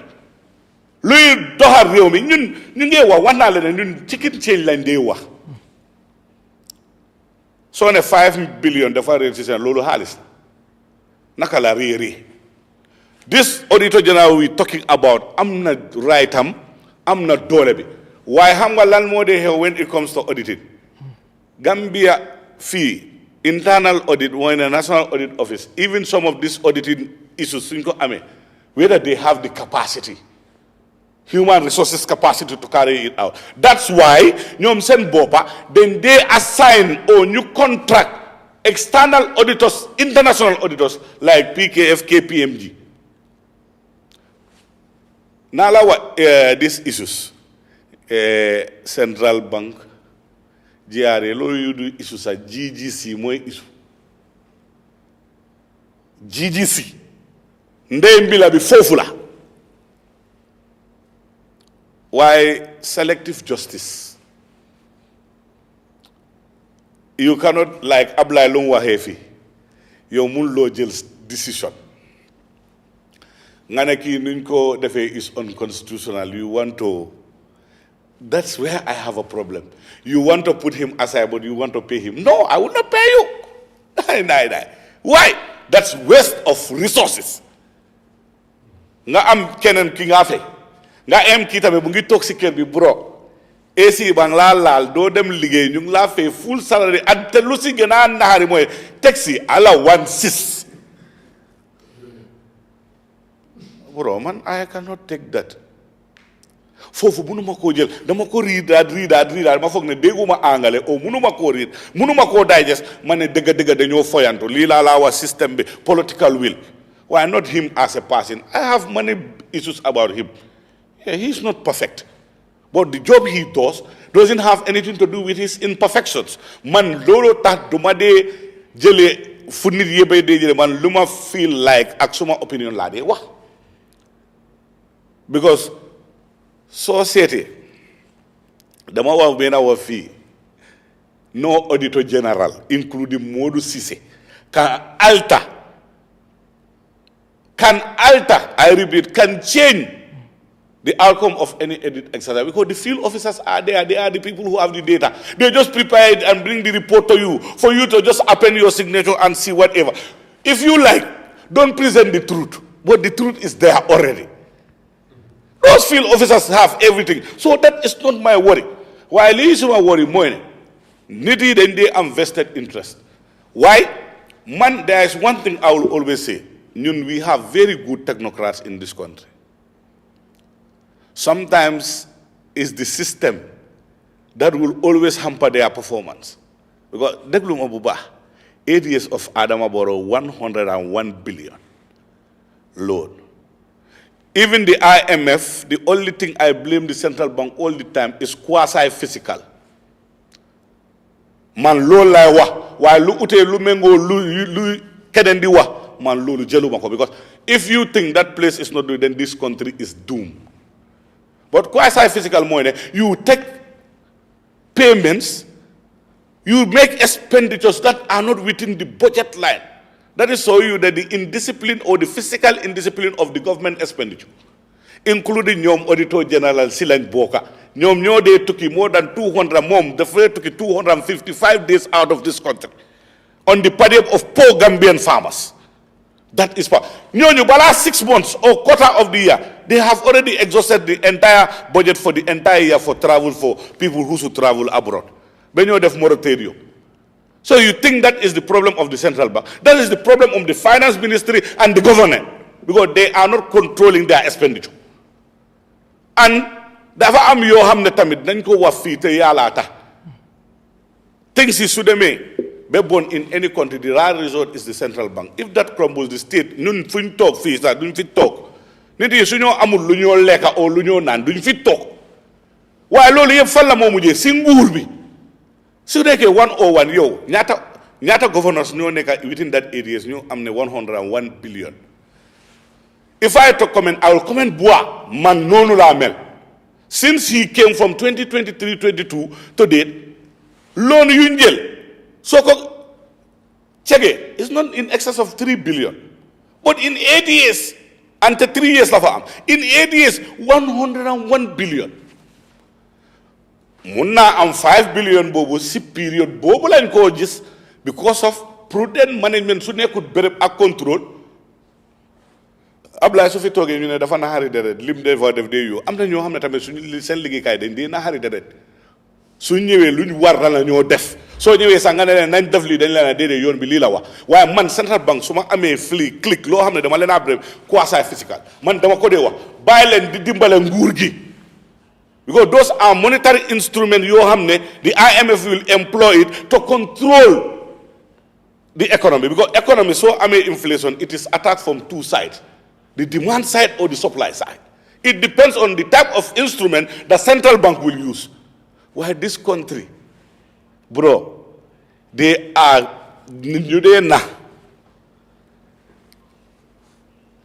Malawa Al-Barak deal. Sample lalawa. These ones are chicken deals. The Al-Barak deal. Auditor yi xana du ndejis bobu. Xam nga man lolu mo this is my problem. Deal you gën a magi fi duñ ko def. Al-Barak deal is the worst deal ever in Gambian history. When the port of Dubai, the Saudi port all came here because of they don't want to comply with their kickback strategies. They left those and they are the best of us. Revenue sharing. dividend sharing. 96% to Al Barak, 4 to the Gambia. And in actually, when you look at it, it is 94.6. There is a 2% there. That will be there. It will be for somebody. That will be not written on black and white. And he will always collect from Al Barak. Kickback. Dividends here. 98.2, 96.4. boobu tamit soo ko seetee am na lu si lëcc dat wat façon yi siyaari mooy loolu waaye ñun dama dee blame ñun Gambien yi dañoo teg suñ machine yi si port bi ñun si suñ boppa ñu ne machine bi yaaxu na mënuñoo liggéey nga gis albarak ñëw ñu mun a jëlee xaalis boo xam ne ñii 5 years mënuñ koo liggéey ñu panloo machine yoo xam ne ñii dañoo bu ñëwee bu ñu inhérité machine yi seen foog li fi dañ oote simple things lañ order rek they made them functional again because some people also are there loolu du seen interest suñu panloo loolu mun a def many shifting ñun dañ dee dem si port bi da ngaa def sa container bi ñu ñëw delivery ñu yóbbu ko 42 shifting bu nekk ñu ne nga fay nangam pour yow sa container bi mun a génn so it has to do with us attitude loolu tam ma ne it discontinued fixing and it cannot be fixed by the current government because xam nga failure fu moo commencé 9-point agenda woo 15-point agenda woo amul benn njëriñ nguur gi they can't and duñ dem nekku ne we have bad people in the system ñoo xam ne mënuñoo liggéey déedéet the political will is not there te governance ak loo mun di mun liggéey bro l'hôpital loo mun di mun a operate courant su amul garab amul yow sax nekk docteur bu baax duñ ko dee gis in the west soo gisee l'hôpital yi nit yi dañ dee mun a save life they act on time they have material equipment and very very good medicines ak loo mun di mun a am xam-xam su la neexee nekkal the best surgeon in the world with a poor facility all your patients will die virtually nu tax ñuy dee infections moo leen a rey fii ngay nekk in the middle of operation courant dem there is only one wax naa ko fii dinaa ko wax only one standby generator boo xam ne dafa correct in the only one main theatre in the RVD the rest are all life support soo fa nekkee yaa ngi si loxo yàlla kum fa yakun anytime courant su demee rek kulli nafsin zalikal mawt mu ngi si booda bi waaye li ma wax mooy ne we have to work as a people to change and save this country xam nga ñu ne wax GGC wax bi foofu la bro di nga audit report bi yëpp mooy Gambia Groundnut Corporation xam nga su nekkee people are close to the corridors of power wolem saaro maanol melke naati jumaale be marari wala meññanda kan na konko bay diamo be wolto ablay yaje ñun dol be ko wolke suga code le ko wa jiare ma fo mam problem soto database is no problem but damel billions of dollars kadunje and Gambia government should be very careful. I'm going to let this cat out of the bag. Gambia mansa kundaka fair mola. If a rule that is a directive that is thereby a dictator, you're going to dictator bubu bahut iko amabedea. Yes, still you have an opportunity to change that and change the directive. When the directives are legal and they are in favor of the country, it becomes constitutional. When they are weaponized, they weaponize the laws against the ordinary citizen. That's why they are unconstitutional. Because anything that doesn't treat fair play and rule of law is biased. Anything biased is unconstitutional, is illegal, regardless of whether it is written in an act or in the constitution. It cannot qualify it or whosoever it is. Deglul fee. It's a 10,000 metric ton. Ñun réew mi ñun yow nga nekk importer. Ñun réew mi metric ton bu nekk ñu fay la $100. Ñun réew mi ñu ñooy fay importer bi $100. Importer bi every 10,000 metric ton mu ngi am $1 million. Jox naa ku moo lijantel kickback $20,000 or $50,000. Jox na ki $100,000. Jox na ki $200,000. Loolu nañ wax si ali kala yooyu te GDC mooy centre bi lu tax mu nekk centre bi président bi lu soo gisee mu ne buñ laal su nekkee sa childhood friend moo fa nekk ñu jox leen billions of dollars ñu ne in good faith the central bank does things in good faith to stabilize loolu tax ma ne la supply chain you invest in the supply to make sure you stabilize the price of basic commodity ki nga ko jox mu lekk ko yépp su ko lekkee yépp yow mi mbuur president loo tax ma ne will if you say the corruption even is my first family waxoon na ko fii si waxam he will not spare anyone but he is sparing everyone not even first family even you are a political patron he will spare you if ministers in this country can buy cars that are worth 120,000 euros and give it to the president too. And they are still serving as state ministers. Where are they getting that type of money? And what type of business are they venturing into? That is normal. It's in the open. Everybody is seeing it. Wohumala audit report. Bobu dafa sori. That is more than the president's annual salary. Nit mo hamne mom salary am up 50,000. Muna jënd ñaari moto yoo xam ne beneen bi bulletproof la jox ko président pour ne NPP doxalaa moom. kan moo ko jox. moom moo ko wax de mu ne former ministre bi former ID moo ko jox Ablaye Sagne.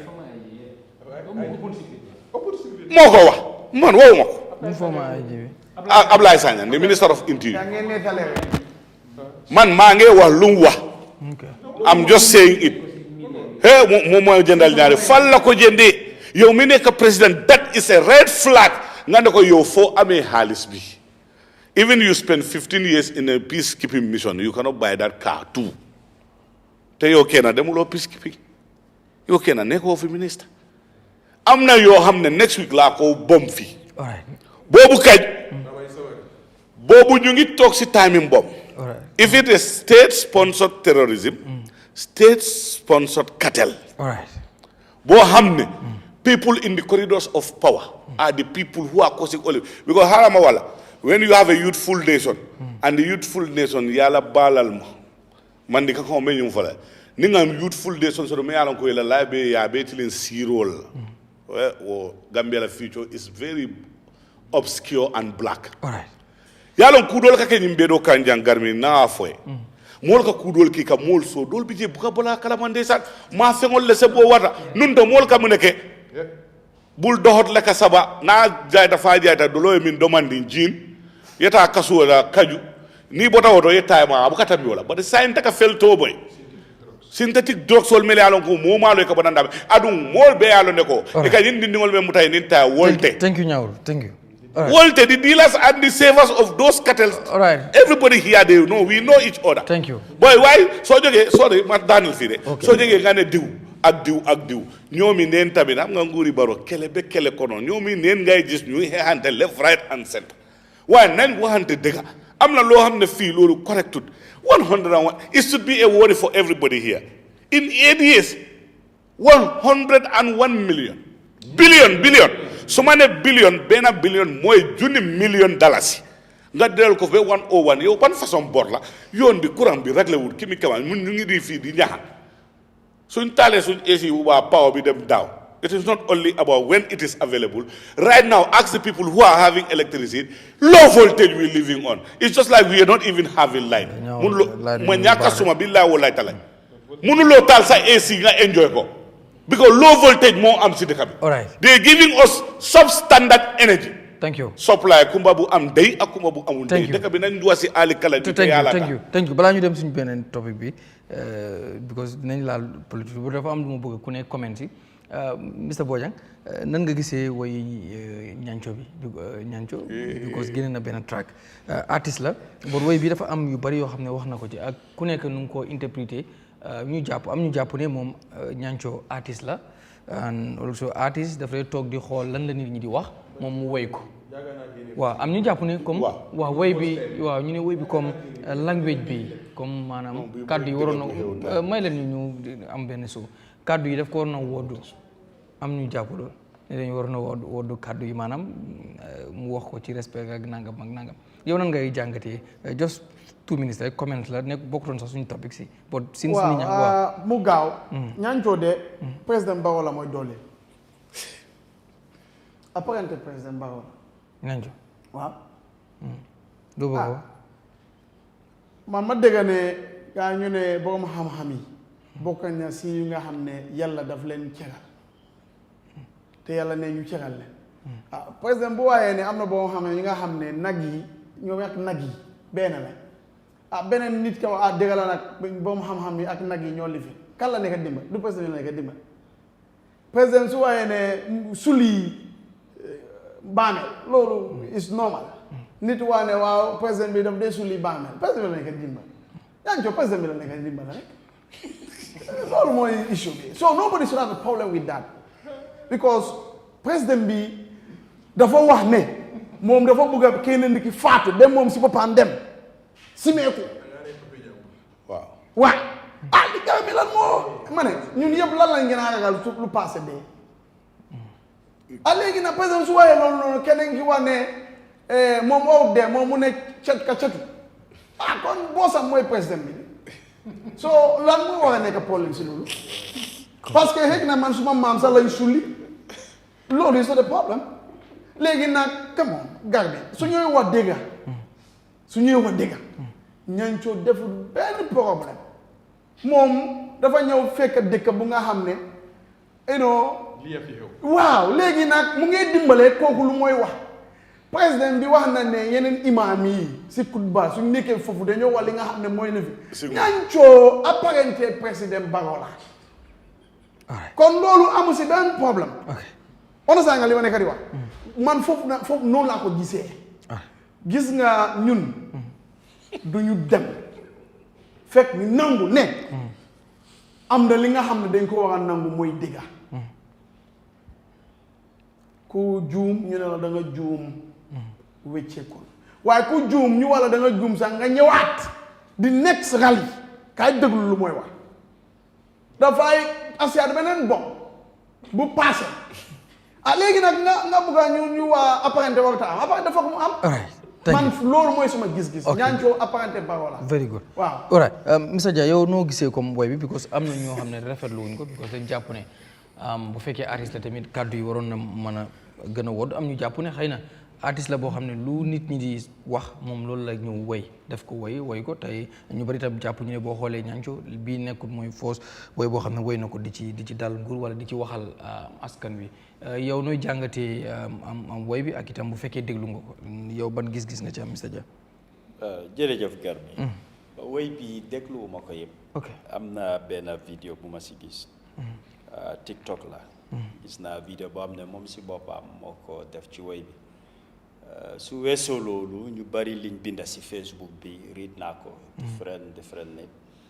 am na benn ñaari forum sax WhatsApp maa ngi ci forum yooyu benn bi ay discussion lañ ko def ay binda ak ay audio toppa naa ko ma déglu ko ku nekk ak nu mu gisee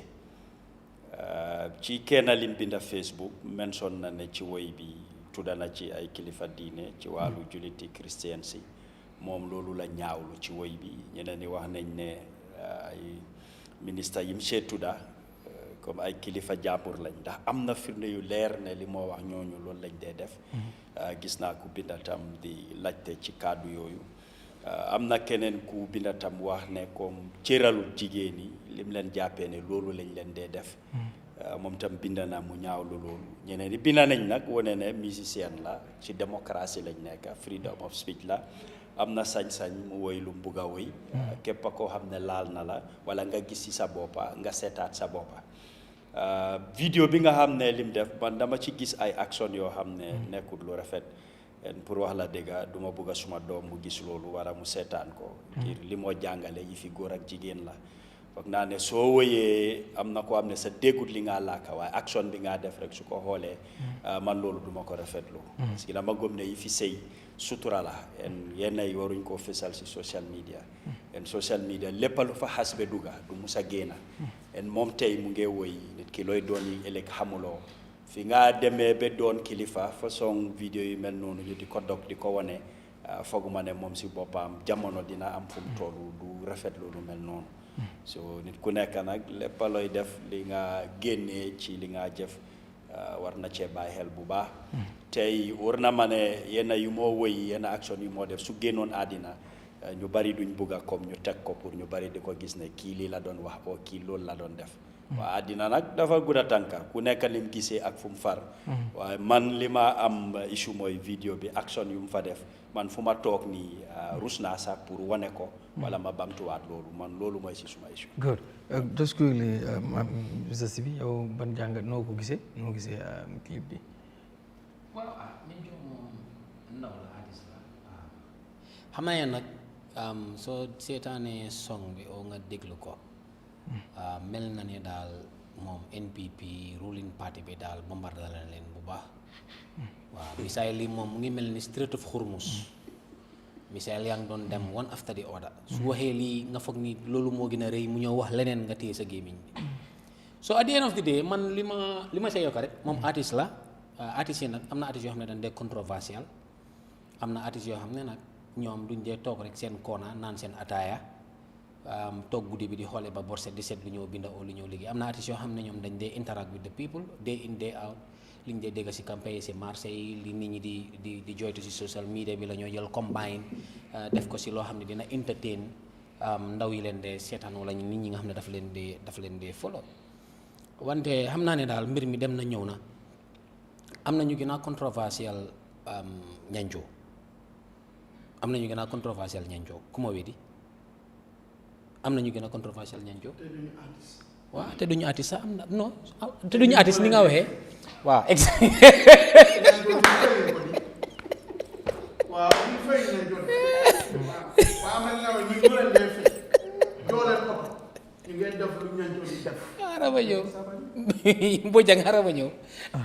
am na moom laal na boori nguur gi léegi bàyyi ma dem si beneen boor bi am na ñu gën a controversial ñancoo waaw gis nañ fi artiste bu ne bu ndaayele nga dung amul ko di kenn dinaaw tut ko xale bu ndaw la is okay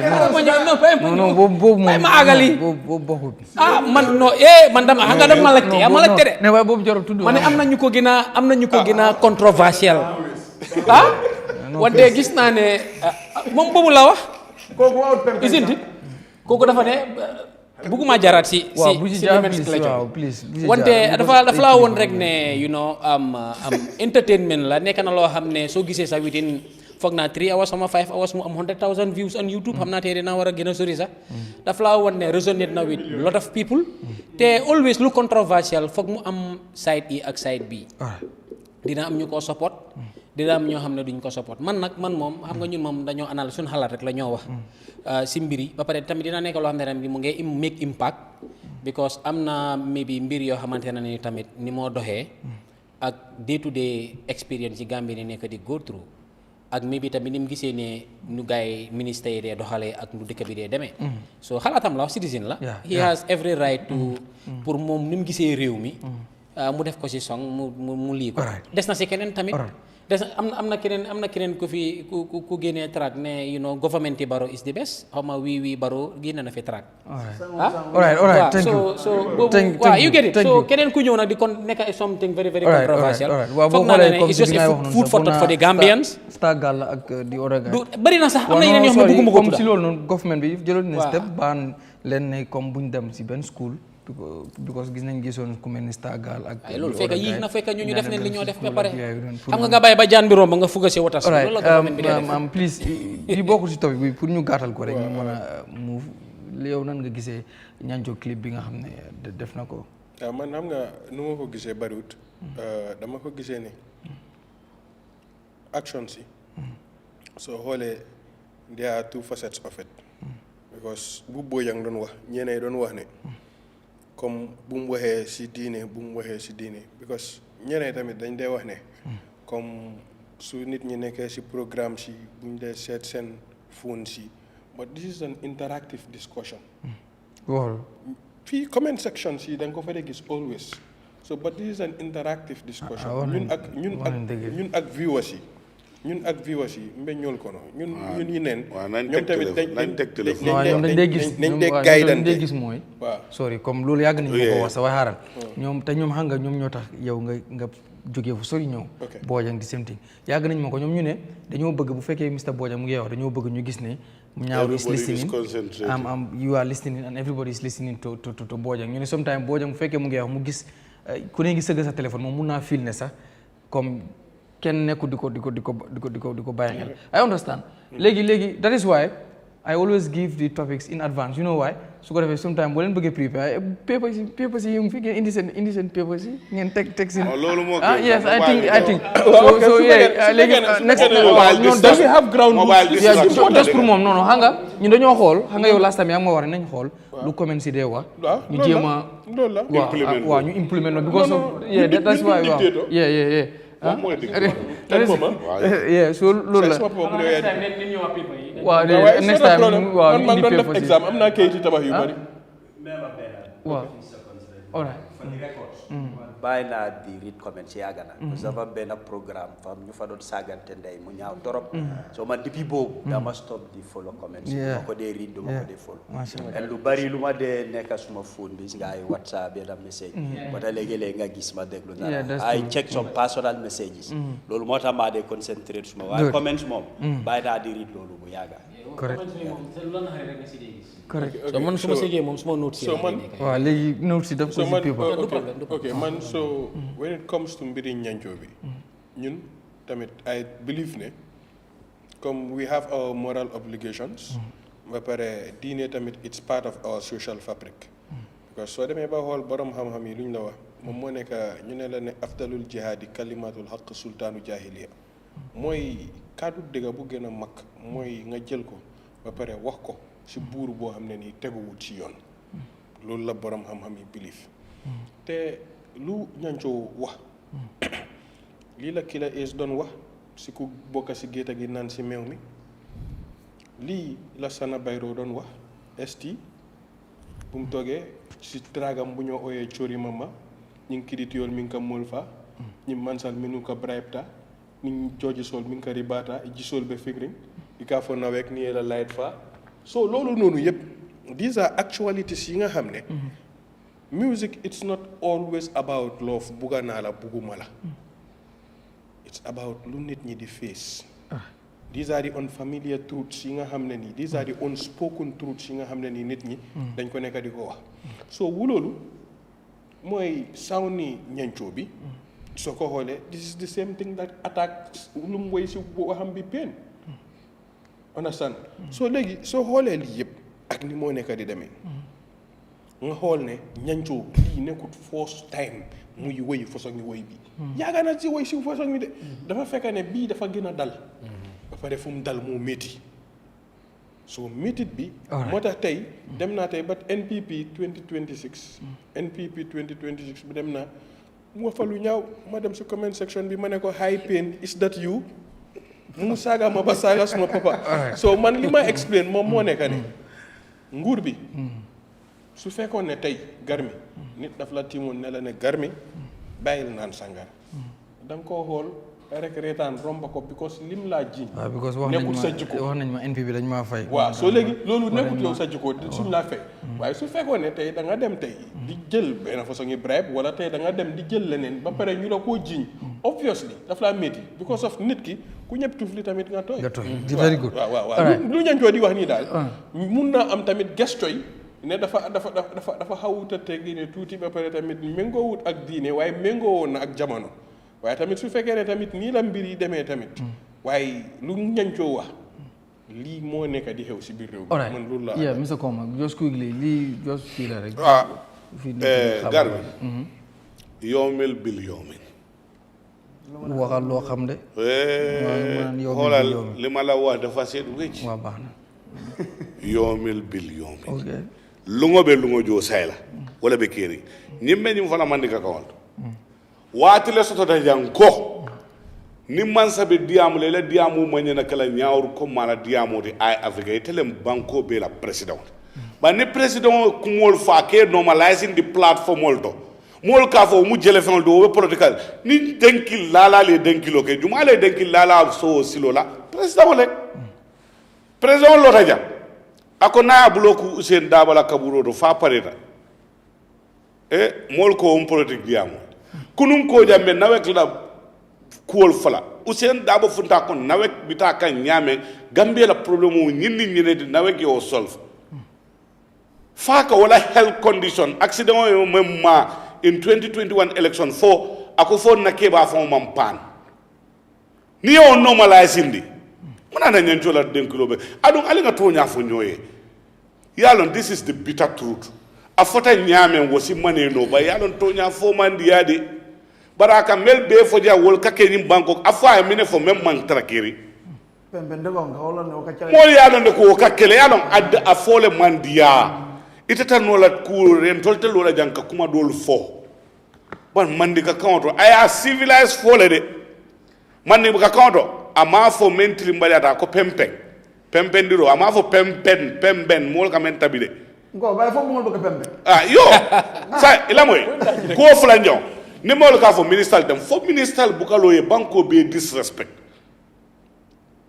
Demba Saba lo tajana mo be danaka bula mo be because of Adam Bora ka be tara 60 years 6 term 10 term mo man fen fo wolma adun de mem mira wolem ko nara nyin kany mem be fo den kilo to walla amanke sonde garmi lo tajane ko temo NPP propagandiste amedi mi nena ma jabi ndela nga ko mo fo jang bayyi tala wote toñaade sa nin quand même be fo nata minister di côté wote abe minister dimin na munela nata banko bita kan kuke abe mansa dimin na munela bari wala tinna e ko Nyawuru dindingo ni nin kebani ndino be soko ne buka kuma fo me anna sama dindingo be reference na aya fo ay na ke balatande mol bi jande nyemen fo mol yalan ko e manke journalist e manke businessman e ka wuli so man datil bula wulara jërëjëf Mama Jabi, come on, baby. Political leader, Almam, Elaboy, Mama Fee, no, thank you. Mama, 1 minute, Yana Lagiria. Mama Jabi, Musaga Imam, venerable Muslim leaders. Musaga political leader, Amu political leader, Bufin Neka, Buham, Mama Jabi, Sujoge Suba Bengo, Dula Saga. Nothing comes out of it. Is normalized. Nothing comes Why somebody who sings a song that is entertaining people, Lolo, normalud. Yo, for Kumba, I'm Dolu Mofije, Nidi Holland. If people have trust in the system and the system start failing them, they end up using those weaknesses of primal law, money, the law of the jungle, that they think everything is right. Jungle. But it starts with the political will, jungle law. All right, thank you. Good. Mr. Bojang, ñu ñëw léegi ci wàllu politics. Gis nañ ne élection jege si na wala ñu ngi ci élection yi li ci des bareetut but first bi nga fi doon géej boobu yaa ngi foog naa yaa ngi woon Notre Alliance and then now yaa ngi bokk léegi Unite Party defe naa xam naa Unite jig nga leen because foog naa week bi nga dem rek yàggul rek ñu after ñu seen registration yu mun jàll so léegi Unite nga bokk ñu ñëw wax ji yëpp benn la mooy mbiru coalition talks bi ba tey mu ngi nekk dem ak ku ne ak different opinions nag ñu bari jàpp ne opposition bi faaw ñu ànd ci ñi am ñu jàpp ne faaw ñu def coalition boo xam ne ñu am xarxanam bu yees ak nangam tey yow tey boo doon wax nan la opposition bi war a bokkee am coalition yow nan ban suggestion ngay joxe comme tey jii bu doon Bojang di wax ne opposition bi coalition bi moo fit pour opposition bi mën fi jëlee président bi yow lan nga jàpp because xam nga rek yàgg nañ ko fi debate nañ ko fi ay ndombas ay fii ay fële ku ci nekk wax parti bi moo ëppale ndombas parti bële moo nangam yow lan nga foog ne mooy di ideal solution pour opposition bi mën a am coalition boo xam ne dina fi mën a jëlee président bi comme nu ko ñu bari waxee ne coalition leen jàpp ne moom fi mën a jëlee incumbent. waaw jërëjëf balaa ñu ñëw si topic bi damay sant njëriñ all the political actors participants to all these coalition efforts party leaders yi seen militants yi everybody ñuy ñaan waxuñu waa ñu ngi ñaan ak yooyu noonu so foog ñu jëriñ leen te man kontaan naa am not taking the credit waaye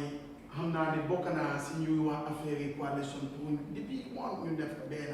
so yàlla def na nii ñu ngi développé léegi ñu ngi si last stage so loolu kontaan nañ te ñu ngi ñaan yàlla dimbale ñu fa nekka gaay bi leen ñu mun a gisante mun a def li nga xam ne mooy nekk together pour génnee nguur bi fi nekk mooy nguuru président Adama Barrow man li ma doon wax mooy the same position de léegi coalition bi should be united by an agenda am na ñu bëgg a génne si dëkk bi pour génnee loolu foog ñu teg agenda foog ñu teg programme foog ñu teg policy ne lii ak lii lañ bëgg a génne si dëkk bi su ñu unité based on that dafay sustainable te dafay am effect si Gambians loolu is very very important ñun loolu mooy suñu advice. all right sorry gars am na batterie waaw sa may bi batterie bi xëy na mu jeex ma ñëw si duudu rek after dinaa delluwaat si Bojang Mr Jah ba tey mbiru coalition comme niñ ko waxee woon rek noonu lañ koy def continuer di waxee di waxtaanee because topic la boo xam ne ba tey gars yi àgguñ foo xam ne wax nañ ne tànn nañ lii wala lale opposition ba tey ñu ngi pousse pour amee coalition ñu ngi dégg bu yàggut PPP seen Seeku Saawo di flag bearer of PPP moom génn na mu wax ne PPP pare na pour back UDP di bay dem bay wax ne sax back UDP mooy loolu moo yenu maanaa ngir buñ bëggee am coalition boo xam ne dina fit pour jëlee fi président bi yow nan ngay jàngati loolu ba tey ndax da nga jàpp ne coalition bi mën na nekk jafe-jafe pour mu am wala coalition bi mujjee am du doon coalition boo xam ne dina strong comme ni ko gars yi di waxee ne bu ñu amul strong coalition ba tey ndax changes buñ bëgg dina mun a am déet. jërëjëf wala nga baal ma sax waaw mu continuer si Mr Bojang rek because Bojang mën nga continuer. so man ma foogoon ne man su ñoo ñëw pour jël dëkk bi parti bu nekk am na programme parti bu nekk am na lu mu bugg a doxalee dëkk bi waaye yow independently comme yow kenn mënuloo jël dëkk boobu noonu kon ku ne am nga li ngay assisi table bi ngeen def ko together ngeen xool lan mooy seen priority because at the end of the day you want to serve Gambians. You are not going to serve any angel or anybody. Gambians nga bëgg a serve. So it should not be a very difficult thing to walk through. So man li ma yaakaar mooy those that are negotiating and participating and whatever, they will do the needful. ñu am seen programme ñu am seen project bu nga xam ne boobu lañ bëgg a jaay Gambians yi. Gambians yi jël ko waaye ñu moytu ne dëkk bi mun nañoo ñàkk a déggoo si yéena yi waaye nag pour suula dëkk bi am wécceeku loolu ñëpp d'accord nañ ne loolu war na am kon opposition yi bu ñu betray the expectation of Gambians ku mun di dugg si néeg boobu noonu xamal ne am na li nga xam ne loolu doo ko mun a am waaye war nga xam ne tamit am nga li nga xam ne mun nga ko am te yow li nga bëgg a am wala ni nga ñaaka am loolu yëpp is in the interest of the Gambian people. Let us all remember that. Man ma foog ne ñooñu ñu nekk si biir néeg bi mun na ñoo toog waxtaan bàyyante yéena yi ñu mun a jublu si li nga xam ne mooy the interest of the Gambia. Interest Gambia mooy lan am courant bu doy. Interest Gambia mooy lan am good health care, education. ak yeneen good governance loolu su amee ñëpp teg si bot it doesn't really matter in my opinion ndaa Tabaski la ndaa garmi la because garmi ñu ngi koy yóoni pour mu doxal lu ñun yëpp d'accord so loolu warutoon a jël a lot of back and forth and a lot of discussion moo tax you will see nekkuma ne man awma idea si coalition wala xawma lii xawma ndaa waaye I usually don't want to talk in a way that UDP dina ma gis wala UMC dina ma gis wala déedéet man li ma bëgg rek gars yi yëpp ñëw moo tax man si affaire coalition dama dee moytu pour even criticize anyone boo ma poussé I will tell you my position why I want to make sure opposition ni understand ne they are doing this job for Gambia they are not doing this job for any party or any color si loolu noonu yëpp ndax dina mun a yomba bu fekkee ne dañu wax ne coalition boo koy wut you are looking for a numbers comme nga am numbers yu gën a bari nga am mbooloo mu gën a bari bu fekkee am na ñuy jàpp ne ok nañ xool track record nañ xool IDS nañ xool nangam ak nangam ba ñu bari ñu jàpp ne even bu IDS yëpp tegee benn track records yëpp tegee te numbers yi nekkuñ fa and at the end of the day the objective will not be achieved pour ñu achieve those objective yëpp muy faaw ñu am numbers te ñu bari ñu jàpp ne UDP moo am numbers comme PPP seen flag bi rek li mu wax moom ñooy jàpp nañ pour ne ñoom UDP led coalition lañ mën a back because UDP lañ jàpp ñoo am numbers ñu bari jàpp ne a coalition without UDP mun na indi gàllankoor ci yow tey lan mooy sa position loolu ci mbir mi ndax da nga jàpp ne coalition dañu war a waxtaan négocier ko without looking ne kii moo am ndombasi wala kële amul ndombasi wala dañ ko war a xool bàyyi xel lool wala yow lan mooy ban position nga am ci mbiru coalition. su ñëwee ba foofu rek a des. my honest opinion is this. Numbers matter in election. But there is something li nga xam ne moo dee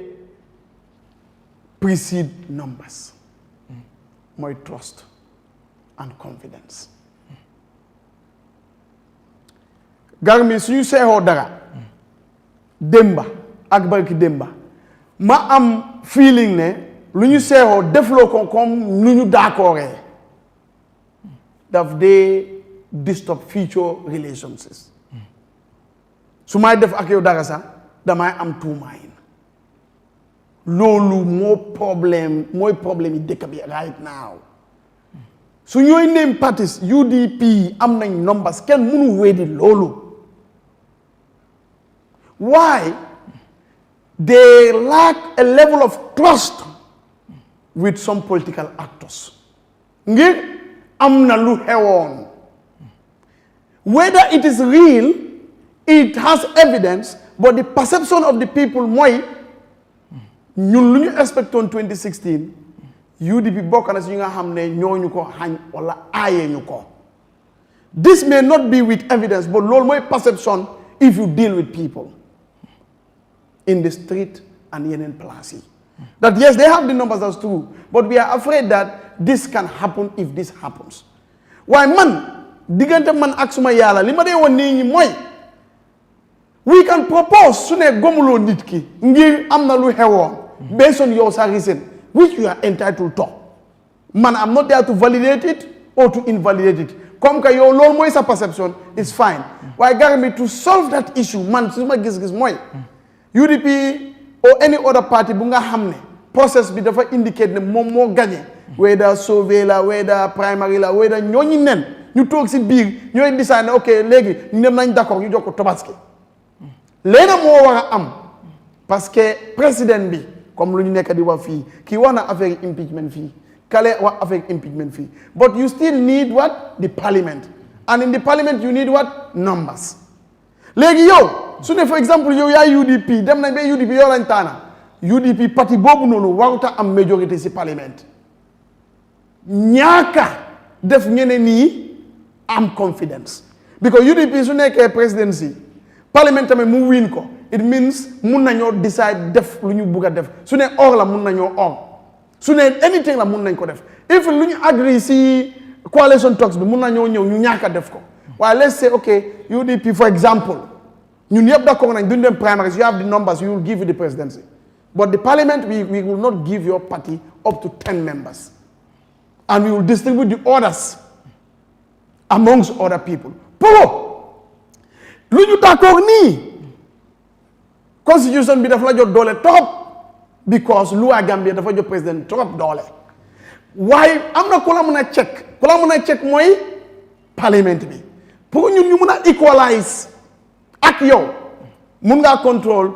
presidency waaye parliament nag opposition ñi ñoo ko war a contrôle opposition as in they are independent parties da ngaa gis ne si boobaa mun nañ am óolute ne okay even if you want to do certain things maybe if we come together we will be able to protect lu ñu teg si table bi balaa ñun ñu gom la ñu jox la ko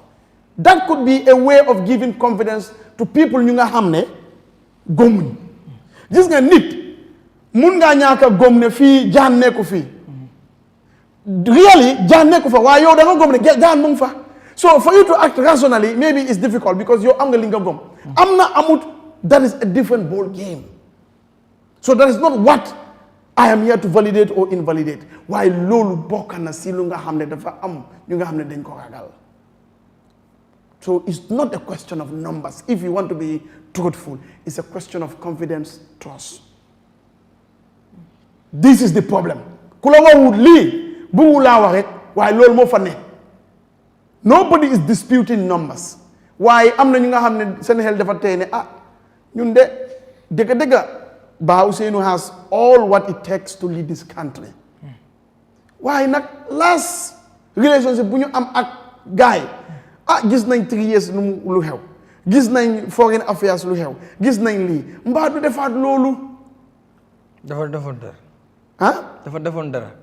ok lu ñuy wax mooy for example 3 years bi moom bokk na si ñu nga xam ne ñoo wax ne 3 years kenn bu ko waxaat ku wax rek 3 years daf laa yóbbu court gis nañ vidéo yooyu moom Amat Bah mu ngi fa honorable Mai Fatty honorable I don't know whether I'm mistaken to call Mai Fatty honorable but then honorable and Bah Sène gis nañ loolu noonu gis nañ fii fu ñu dooree Jifang waxuñ ne waxuñ ne Bah Sène moo ko dóor non loolu fu mu amee moom mu ngi fa so ragal yooyu noonu somebody can give people give these reasons outside man I talk to people just like any one of you talk and su ma amee opportunity if I am going to speak my mind based on li ma jot a dégg people don't have issue with numbers people have issue with whether they would not do certain things and they will attribute some of these things. I want to repeat, that does not mean I'm validating that these things actually existed with evidence. But I can tell you that is the perception. Lord, my feeling. So ragal, mo fane. Not a question of competence. Not a question of any other thing, numbers. No, it's a question of, okay, if we give this to these people, I hope this time around, they would not do 3 years issue. They will not do Jifang issue. And to be frank with you, I'm not blaming anyone. Man, garami nema de won ni rek. Si parti Gambia, ñi nga xamne ñoma gëna bëgg ci ma gis-gis in terms of contact moy UDP. But you know, when I come to this platform, man dama de wax comme suma gëné fi rek damay delu war ci Yalla. So nit ñi lima am ak nit ñi, whether it's right or not, I speak because Yalla man la tek fi. That is a concern. The concern is not numbers. The concern is whether ñi suñ leen joxe mbaa do not have a repeat of some of these bad incidents. You go to my place in Fonyi, people will still tell you that UDP, we don't have any problem with them. But we have seen what happened here in this country when they came. Jammeh came from here, and they punish us because Jammeh came from here. Okay, if you ask them to tell you the first arrest that is known, as far as we are concerned, is from Fonyi, which I was part of. You cannot deny those things because I was there, I know. So they will say, these people said we have traditional weapons. They failed to listen to us here. Because when these Senegalese soldiers were in Fonyi, even if kids go in the evening to bring, their cattle bag or so, they manhandle them. When women go to get firewood, they manhandle them. And who was there at the time? Well, it's a coalition government, but naturally, some people have the feeling it's a coalition government that has a lot of influence, been dictated by UDP. Now, I repeat, Lolo, there is evidence that UDP more dictate Lolo. Why? Because people are ascribing that. So if I were to give, if I am UDP, I can say, okay, fine, we understand all these issues. I'm not advising them for them to take. I'm telling you, if it were me, what position I would take. Now, we will do this. We can take the entire parliament, because the presidency is your problem. We'll take the entire parliament, no problem. Okay, we can take this, but there should be a limitation, and the rest we distribute. That way, all the participants will feel that they have some level of protection. In case, while we UDP, then they all in case you can send mine. So, but if we now give, for example, this coalition talk, we give, let's say, UMC or Unite, officially Unite, as the flag bearer. Parliament come. Unite, what is the essence of other parties helping Unite to become, the head of government? Because it means essentially, while let's say you have parliamentarians and all the other things, that's one way, in my opinion, that will reassure. So, Mr. Bojang, are you opposing the negative bill coalition? Su ko defee ku ne mën a am fu mu jàpp wala dañoo bill coalition jàpp ne réew mi moo doxut ñu war fi change leadership indi fi leadership bu baax comme ni ñu ko jàppee wala dañ jàpp ne nañ fi génne président Barrow opposition bi ku ñëw moom day mën a mos comme ci donkaasi gi wala. The truth is this. We have proposed and sat over this matter a long time ago. Parti bu nekk am na strength. Parti bu ne am na strength. Am na fu nga xam ne foofu agenda am moo ëpp yeneen agenda yi yépp. Governance nag ñun nekkuñ di prickly because there should be compensation ku bokk rek yow dañ la war a jot dara déedéet waaye Gambie doo mun a bokk si bill a government te doo si am benn hand to effect yow li nga aspire to do for your country. So ku bokk si coalition bi dafa bugga mu am rôle bu mooy play pour dëkk bi mun a dem kanam loolu du compensation te loi tamit moo ko jox aha boobu ne yow am nga right pour mun a play part so su qualify pour ñàkk a am sabotage ay yooyu noonu wala a lot of other issues ku ne fu nga am ne da nga yeeloo foofu noonu ñu jox la ko pour yow nga gën a prove sa bopp as a party parce que party market la boo amut marché fooy jaay sa office mooy place buñ la jox nga liggéey tey UDP ñu ngee damoo Yankuba because dafa am marché fu nga xam ne foofu la nekk di jaay njaayam bi baax na moo tax ñu ngi koy damoo léegi nag man bu ma bokkee si coalition aw ma fu may jaay su ma njaay ëllëg si biir kan mooy xam man suma strength ak suma lifin so it's not for compensation of a pay but it's a chance for you to play your part in national development. Thank you. Loolu rek that's the argument waaye waxuma ko pour nit ñi gis na ok ku participate ñu jox ko that's not the idea. The idea is stability.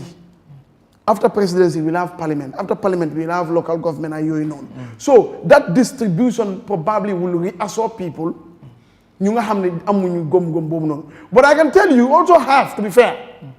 people who believe that like Seku UDP should have not even gone for, I'm not saying that's what Seku believe, but they believe that UDP is rightfully supposed to be the flag bearer or the standard bearer for the coalition. I'm not ultimate, so for you why Mangla, there are two sides. I'm not you gom lolo, I'm not you they don't have problem with UDP. Why? Their security, the stability of the government. So you nga wax ni nu mëna bu fekkee ne exemple da nga wax ne comme ñu jël système boobu UDP nangu wala pour ñu mu jiite ne présidence bi xëy dañoom ñoo koy gérer bu ñëwee si parlementaire mu jox di other people ñi nga xam ne ñoo bokk ci coalition ñoom tamit ñu kii léegi presidential election mooy njëkk léegi bu presidential election bi jàllee ñu ne UDP moo win mu jàll so coalition bi ñëw ñu ne win nañ ok UDP ne léegi man damaa demal suma bopp si kii léegi loo leen def di loolaa nekk di explain ne look lii daf day happen one at a time part of the negotiation could be just to reassure other people ne ok léegi nañ ko defee nii yow soo amee flag bearer waruloo am sa right la waaye just to make sure ñëpp mun a am fu ñooy taxaw ok yow mun ngaa jël 10 maximum ñeneen ni ñu am that distribution to balance it Gambia tamit dafa soxla stability Gambia bëgguñoo dimbale benn parti bu ne nekku ne benn parti la bëgg a do because ku ne am moo tax nga tawal sa parti so that is the idea so mun na UDP mu win for example then you know okay we are not going to go by that why loolu moo xewoon the same thing moo nekk di hunt UDP from my discussions with people I'm not confirming that is the right thing also waaw Halifa dafa woon fi tactical alliance UDP nanguñ ñu ne dañoo demale seen boppa su ma gis-gis mooy yow sa question bi foofu la nekk di ñëwee to avoid that repeat a mechanism can be developed loolu is one of the reasons where ñeneen ñi am ñaari xel moo tax ma ne la the issue is not numbers because nobody can dispute that but the issue is trust and confidence. So how can you win without numbers? You don't understand what I'm saying. No, I understand, but I want to ask also. In a party, see party, I'm na ñuy toppa because of loyalty, legacy. I'm na ñuy toppa because of program and agenda. I'm na ñuy toppa because dañoo ànd ak flow bi rek, number bi. They are people that are, they like to be victorious. Dañu bëgg a win. So dañoo dem fu nga xam ne win bi foofu la mooy nekk. Loolu daf day am si party. Why from the past history, if we are going to be fair to UDP, a lot of their members are very loyal. So those members likely are not motivated by winning or losing. They are motivated by legacy. They are motivated by loyalty to the party. If the party decides anything, I can tell you 80% will go by that. And that 80% is enough number to help the coalition. Thank you. So loolu mooy issue bi. So su ne parti bu nga xam ne dañoo flip flop, we can say it's going to be risky. But with UDP, no. The history shows us that they have a base. The base boobu noonu, they are loyal to their leadership. The base is unshakable. Yes. So you realize that if let UDP say, okay, to make things easy and for us to get a better Gambia, okay, we will compromise not because we are weak, but we will compromise because we want to show people what they believe and what they perceive is not what we are. It's not who we are. This advice is not for you people to take. I'm speaking based on my understanding of the issues with the interactions I have. And what I think, if it goes to that point, those some of compromises would help. But UDP can take it, can leave it. It's not something that is a problem. Good. Thank you. Mr. Dia, yow noo ko gisee ndax foog nga ne opposition bi yàgg nañ am coalition boo xam ne dina tiital di ruling party muy NPP. jërëjëf Garmi suma taxawaay ba tey weccee ko gudd wax naa rek ne kaa ñu waxtaan loolu jafewut waaye ci lan la ñoo d'accord ak kanay jiite ñaar yi moo dee nekk problème ngir lu bari li nga d'accord doo ko tënk ci téere réew mi soo demee ci electoral act bi wala loi réew mi waxut ji fi alliance ak coalition loo xam ne moo ñu élif ñun political party li ci bari gentleman agreement la mu arrangé ma ñu dem su ma arrangé wut ma seet leneen parce que xam naa ne man mi nekk ci interparty committee bi amul kenn ku fi sos parti ne nit ñi kaay leen dama form suma parti waaye keneen lay dooleel pour moom mu toog maanaam dama dem into alliance wala coalition pour keneen mu toog so the issue of coalition su taxawee rek dafa am lu ko waral den parti bu nekk su see dugga foog mu wee ko mu bàyyi ci xel bu baax parce que mun na laa defar mun na laa yaaxatam historically gis nañ ci réew mi fii parti yu bari dem into alliance dafa ñëw affect parti bi si boppam so moo tax surtout yenn parti yu ees yi nga xam ne da very ambitious dafa am luñ bugga ñu ngay xeex pour jëm fa soo ñëwee rek ne la kaay nga puus ma dem loolu ñoom dinañ ko seetaat dañoo xool liñ bugga seen jaar-jaar li tax ñu sosu ak lu ñoo ut lu tax ma war a bootu ci nit pour dem fay loolu lu ci ëppa parti bi su stratégie su rek dafa dee jaan mu mun a am jafe-jafe yu bari so lan la opposition bi di waxtaan pour d'accord si ñoom yi neen la ñu ngi cee góorgóorlu man wax naa ko fii ma ne ci suma gis-gis ñaar ba ñetti coalition dina am within the opposition fi ma toog nii rek gis naa press release bu PDOIS ne ñoom tam génnee nañ pressa wane ne team Gambia 2026 ñu ngi ko dox di ci waxtaanee so ñoom tam ñu ngi work on their own coalition so dafa gën a fesal rek li ma saytu ne ci tànka yooyu wala jéego yooyu la commencé di gis te ba tey dinaa ko wax ñaar ba ñetti coalition ci opposition bi man maa ngi ko saytu wax nga fii ba wax waxi PPP ne endorse nañ ñi nga xam ne ñooy UDP pare nañ pour endorse pare nañ pour endorse dama ci dégg ay audio ay coow within ñoo xam ne ñu ngi PPP ñu ne ñoom yëguñ loolu en fooguñ ne dañ war a topp rek def si announcement yu mel noonu foog mu nekk waxtaan within di parti wàllu coalition nag loolu la dee ñëwee dina am ñu d'accord am ñoo xam ne duñ mën a daa ak koo munti defal coalition nag dina am ñoo xam ne ñoom dinañ nangu dina am ñoo xam ne ñoom duñ nangu parce que am na ñoo xam ne ñoom gisuñ dara seen parti rek lañ gis mooy nga taxaw soo dul win sa taxawal ñeneen ñi ñoom gëmuñ ne da nga war a dooleel keneen parce que lan tax nga sosu à sa parti ñoom lu ñoo gis mooy suma parti moom moo war a am ndam te gëm naa ne loolu su waree am déggaguñ ci PPP seen leadership bi because Seku Sao moom ak neene dañ leen isi as flag bearer du ñoom ñoo jiite parti bi du ñoom ñooy decide lan la parti bi war a def ak ni moo doxee foog naa ne loolu moom coowam dina ñëw lan la gars yi di decide finally loolu gars yi dinañ fa toll waaye ñi ko jiite si executive bi gisaguñ ko génn a wax ci wala mu binda ci kon nañu wax ne xibaar la ngi ko siyaa si seen PPP official page comme lu Seku di wax ñu ngi ko siyaa si PPP official page si tamit maa ngi amee ay audio fii su ma ko tegoon nit ñi dégg ko da ngaa foog ne de fu ma toog nii maa ngi ko doon déglu moo tax ma ne su ma message yi si laa dee seet du ma dee read comments en fu ma toog nii laa gis PDOIS tam seen presse bi politique la even ñun APRC bu ñu doon dem alliance du ñëpp a ci d'accord loolu moo jur notre alliance so any parti pour nga ne 100%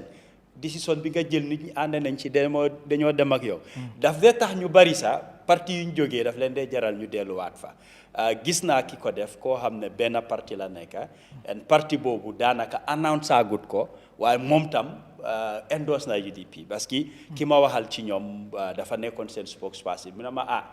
man daf ma jàppa mu ne mentom laa dañ dee waxtaan pour ma di ko advice mu ne ma léegi maa ngi parti sàngam man ko lu xew mu ne ma suñ parti bi dañ endorse UDP waaye announce guñ ko te man duma bokk ci alliance boobu moo tax bàyyi naa fii maa ngi parti sàngam so loolu moom always da nga koo gis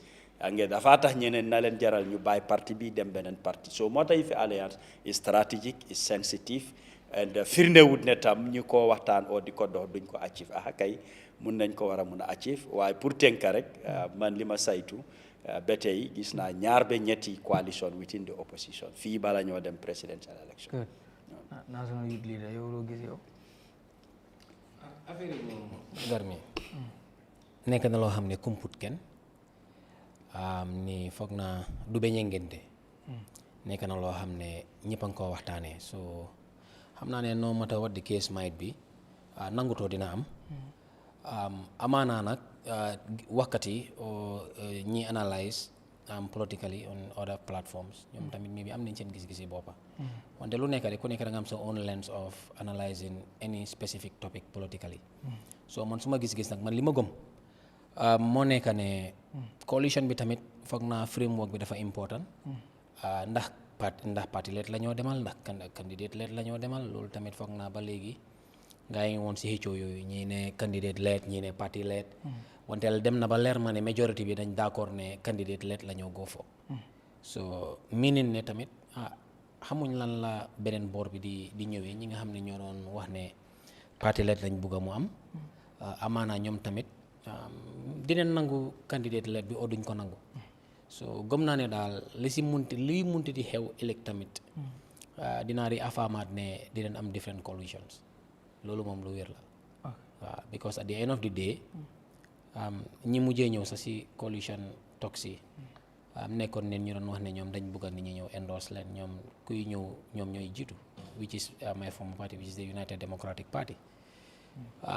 amaana nag soo ne coalition buy waraat sosu soo buggee boole ñëpp nga am benn framework ngeen am benn direction mooy sa members yi ou sa partners yi war a tax sa nga am a successful coalition building dafa war a nekk ñoo xam ne da nga leen war a treat fairly and equally wante dina am waxkat yow waxoon naa ko isn't it adem ne wax naa la ne buñ faate 22 struggle si ñoo wax si statistics si priority o lan moo la gara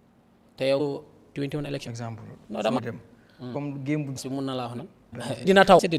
I'm just talking about ñi dee wax ne comme they have the majority ñoom ñoo war a lead man si analogie boobu laa nekk di toxee nekk ma di leen ŋàññi oo di leen downgrade I have high respect for them and the leadership but li ma laa explainal mooy su ma own analysis la nekk di jox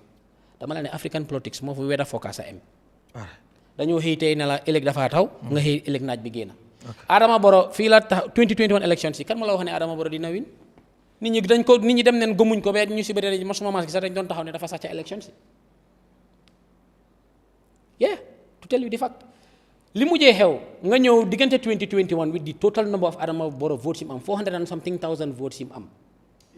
in 3 months affaire yi mu ëlbate ko moo tax ma ne la election si Africa doo mën a wax ne you are the majority election yaa ngi ko bëgg a di based on li nga am sa parliamentary elections or local government elections yoo xam ne they are 3-4 years ago that dynamics daf day shift as we are going along understand nga nit ñi dañoo toxu kii mu jógee na parti bi dem na si beneen parti bële ba pare dama maintenir suma analogie boobu ne la suñ bëggee am coalition buy go nañ bu dee candidate lead la nañ treat all political candidates equally not ne kii is the majority we have to give them special treatment su fekkee ne majority la you want special treatment demal nga taxaw yow kenn you have your own special treatment pour su fekkee nit ñi dañu war a mën koo ñëw together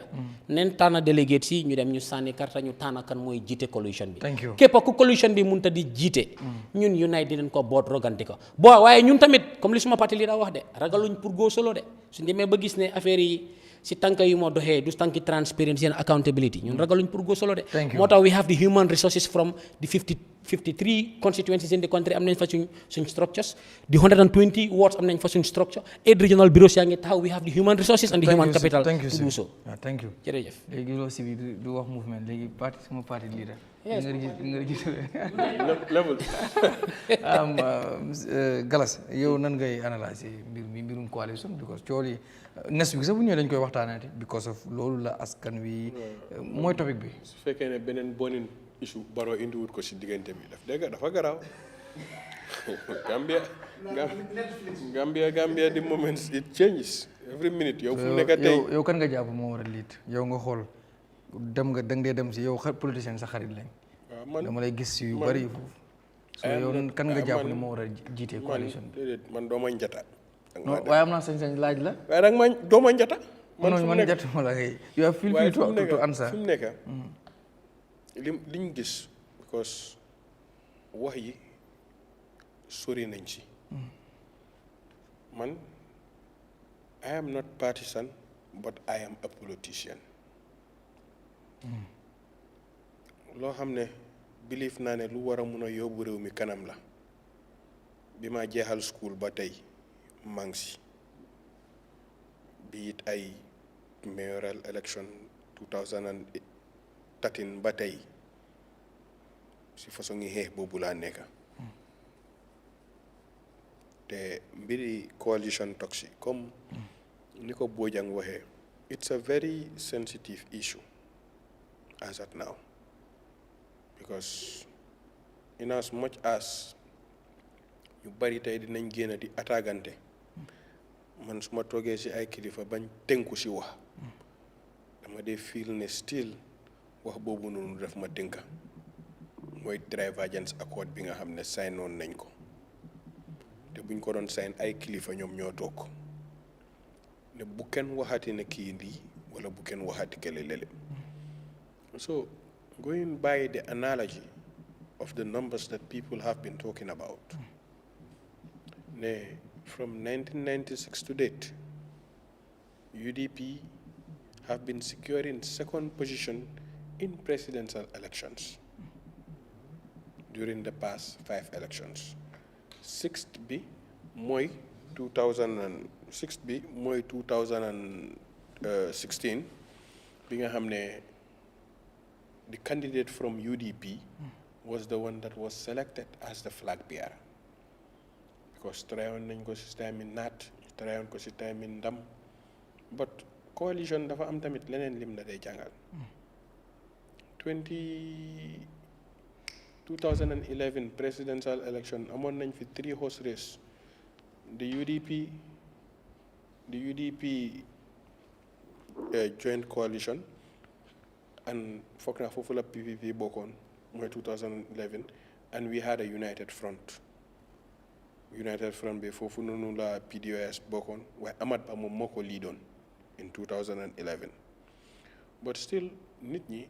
ñu bari luñ dem ba believe moo nekk ne ak coalition noo ko mun a formé ndax am nañ grassroots yooyu noonu countrywide boo xam ne nii mun naa dethrone UDP from that second position because Deputy Keba Madi Bojang bi dafa wax lu important si coalition building mu ne si sooseelam ko laakee mu ne waaye coalition dafa mel ni ku amee sa baak bu amee buum nga ko dugal si biir teen pour root ndox nga dem ba nga xam ne diggante teen bi ak baag bi am na benn wanandi half meter bu nekk seen diggante te yow yaa amee sa buum yow yaa amee sa baag te mënuloo jot ci ndox bi so ni nga def ba jot ci ndox bi moom moo nekk ne gis nga sibi mu ngi amee half yaar nga ne ko sibi abal ma mu jox la nga takka si buum Bojang abal ma sa 1 meter bi Bojang abal la 1 meter pour nga takka ko si buum bi so léegi yow am nga léegi lii laa mun a tax ba yow sa baag bi mu mun a wàcca ba egga si biir teen bi mu ne loolu moom mooy coalition building because si bi su desee si moom kase half yaari buumam bi munut a root ndox Bojang su desee si moom kase buum kase la amee sax amut baag waaye yow muy am baag ak buum bi nga xam ne 1 and then half meter moom moo la desee pour nga laal ndox bi da nga nit pour dem si bi mu abal la half yaaram bi nga dem si Bojang mu abal la benn yaaram bi mu ne looloy coalition building because UDP am nañ 200,000 carta man believe naa ne UDP suñ demaatee election su fekkee ne dem nañ jëli kenn sax si mbedd bi ñëw indi ko teg ko I believe ne 200,000 carta boobu dina fa nekk because mun nañ ko am presidential am ko parliamentary amaat ko local government. It's an organic vote. It's there and I believe in it. But UDP nekk na si parti boo xam ne nii su fekkee ne parti opposition ñu war a mun a santa Gambia gërëm UDP waroon nañoo def benn taw boo xam ne nii dañu waroon a wax thank you to the Gambia su ma gisee kenn wala ñaari nit si biir UDP because benn wala ñaari nit seen actions wala seen wax waruta mun a tax ba yow nga war a mun a jël full parti nga castigate leen ne ñun xamuñ lan lañ def Gambia ñeneen xamuñ lan lañ def Gambia Gambia lim fi defaral UDP musut koo defaral benn parti bu réew mi amee independence ba tey PPP bi mu fi nekkee 30 years after bi mu fi génnee parti bi dafa seey dee mënut a survive opposition APRC bi mu fi nekkee for 22 years bi mu fi génnee for 2016 parti bi dafa seey dee mënut a survive opposition UDP nekk fi for fanweeri at amut ngoonal bu ko Gambian si defut Gambian si trust nañ UDP de Gambian si jox nañ UDP area council chairman 11 times Gambian si jox nañ UDP 45 seats si National Assembly Gambian si jox nañ UDP more than 170 councillors Gambian yi jox nañ UDP president the highest office of this country amul dara lu Gambian si desal UDP pour jox leen ko but suñu demee ba egga foofu ne I think there is a smear campaign that was launched against Ousainou Darboe man dem naa ba biir këram ne ko ne baaba baalal ma mu ne ma lan nga ma def ma ne ko man dama bokkoon ci xale yoo xam ne dañ ma daan mobiliser suma tay mi xale may daan wax lu ñaaw loo xam ne woy la daan nekk bugguma jaaraat ci kaddu yi sax waaye xale nga woon rek comme ni mu ko doon expliqué ma ne ko ne xamuma woon waaye bi ma demee ba mag because of nit ku njëkk a contest at the age of 47 in 1996 ñu naan ko old pa yow yaa ngi juddu nekk liir ñu naan ko ku old pa soo demee ba mag yooyu daf dee stick sa biir boppa bi ne kii benn façon ngi market la because bi nga juddu ba tey ñu ngi ko ooyee old pa bi nga juddu ba tey ñu ngi ko ooyee soo léegi there is a smear campaign bu Yahya Jammeh def boo xam ne dafa stick si Darboe waaye stiggut si UDP because Gambian si yaa ngi dénka UDP dénka nañ leen lu nekk but Gambian si Darboe lañ dénkut and that suñ demee toog ñoomi neen déggan si because kenn bañut ne UDP war nañoo mun a lead coalition man bañuma loolu because of kenn tamit bañut ne war nañ la naa jox président si because man sax bañuma loolu te Gambian si mus nañ la na jox lu nekk président sax Gambian yi jox nañ lañ ko but there are certain things yi nga xam ne when it happens kër bu nekk dafa am nim dee doxee mënumaa ñaakaa bokka si biir kër ba pare ma ne man maa leen di dictétal ñoom waa kër bi naka la ñoo doxee loolu mënuta am but I believe ne ñoom i neen war nañoo mun a toog seetaat seen boppa ñu analyse aat seen boppa bu baax because léegi fu mu nekk it is a very dire situation and lii dama ko gisee ne election yi 2026 bii nii it's a issue of life and death te ku nekk am nga fi nga xam ne war nga koo mën a lifine ba pare séentu nañ leen si lu bari ba pare tamit believe naa ne su fekkee ne house in order boobu gaay mënuñ ko am I still believe ne we will have two opposition coalitions su fekkee ne ñoom mënuñoo put that house in order we will have two opposition coalitions and at the end of the day they will come out as second as well because there is something that is very technical that people are not looking into. Gis nga crowd bu UMC pool ESA pulled something similar in 2021 if you look at the videos at the buffer zone but gis nga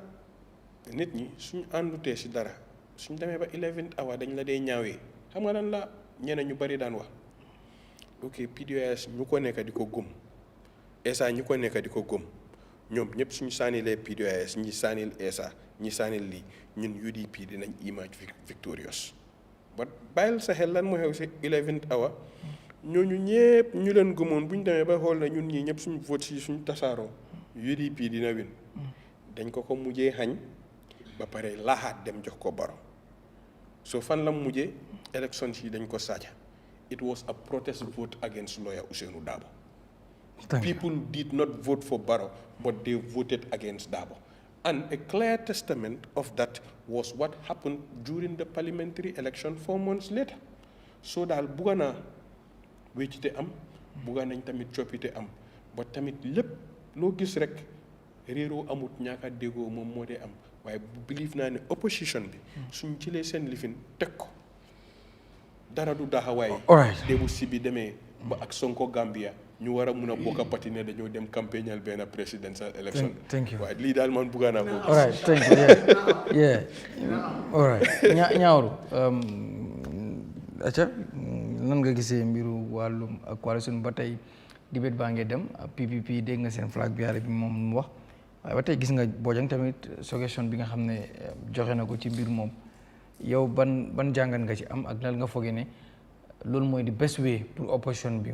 jël that approach pour form a coalition. waaw jërëjëf Garba dinaa si delluwaat ma bamtuwaat ko ku nekk ni waxante dëgg te yàlla tax moom moo nga tooñaa fa te alalaati yaaje ñoo nene wala ɓe keeri min banko kan wokante di min baakele momin jamfateti te yaalone wala jamfateti yaalon ni parti yo loota bi ete ko structure sotole across all the regions across all the constituencies across all the wards anim meltata yol soto je foye candidate ol winindi dula beto wote jantol man candidate o winindi dame nata grassroots level iman tambi wala Gambia political mu wedalte weda forecast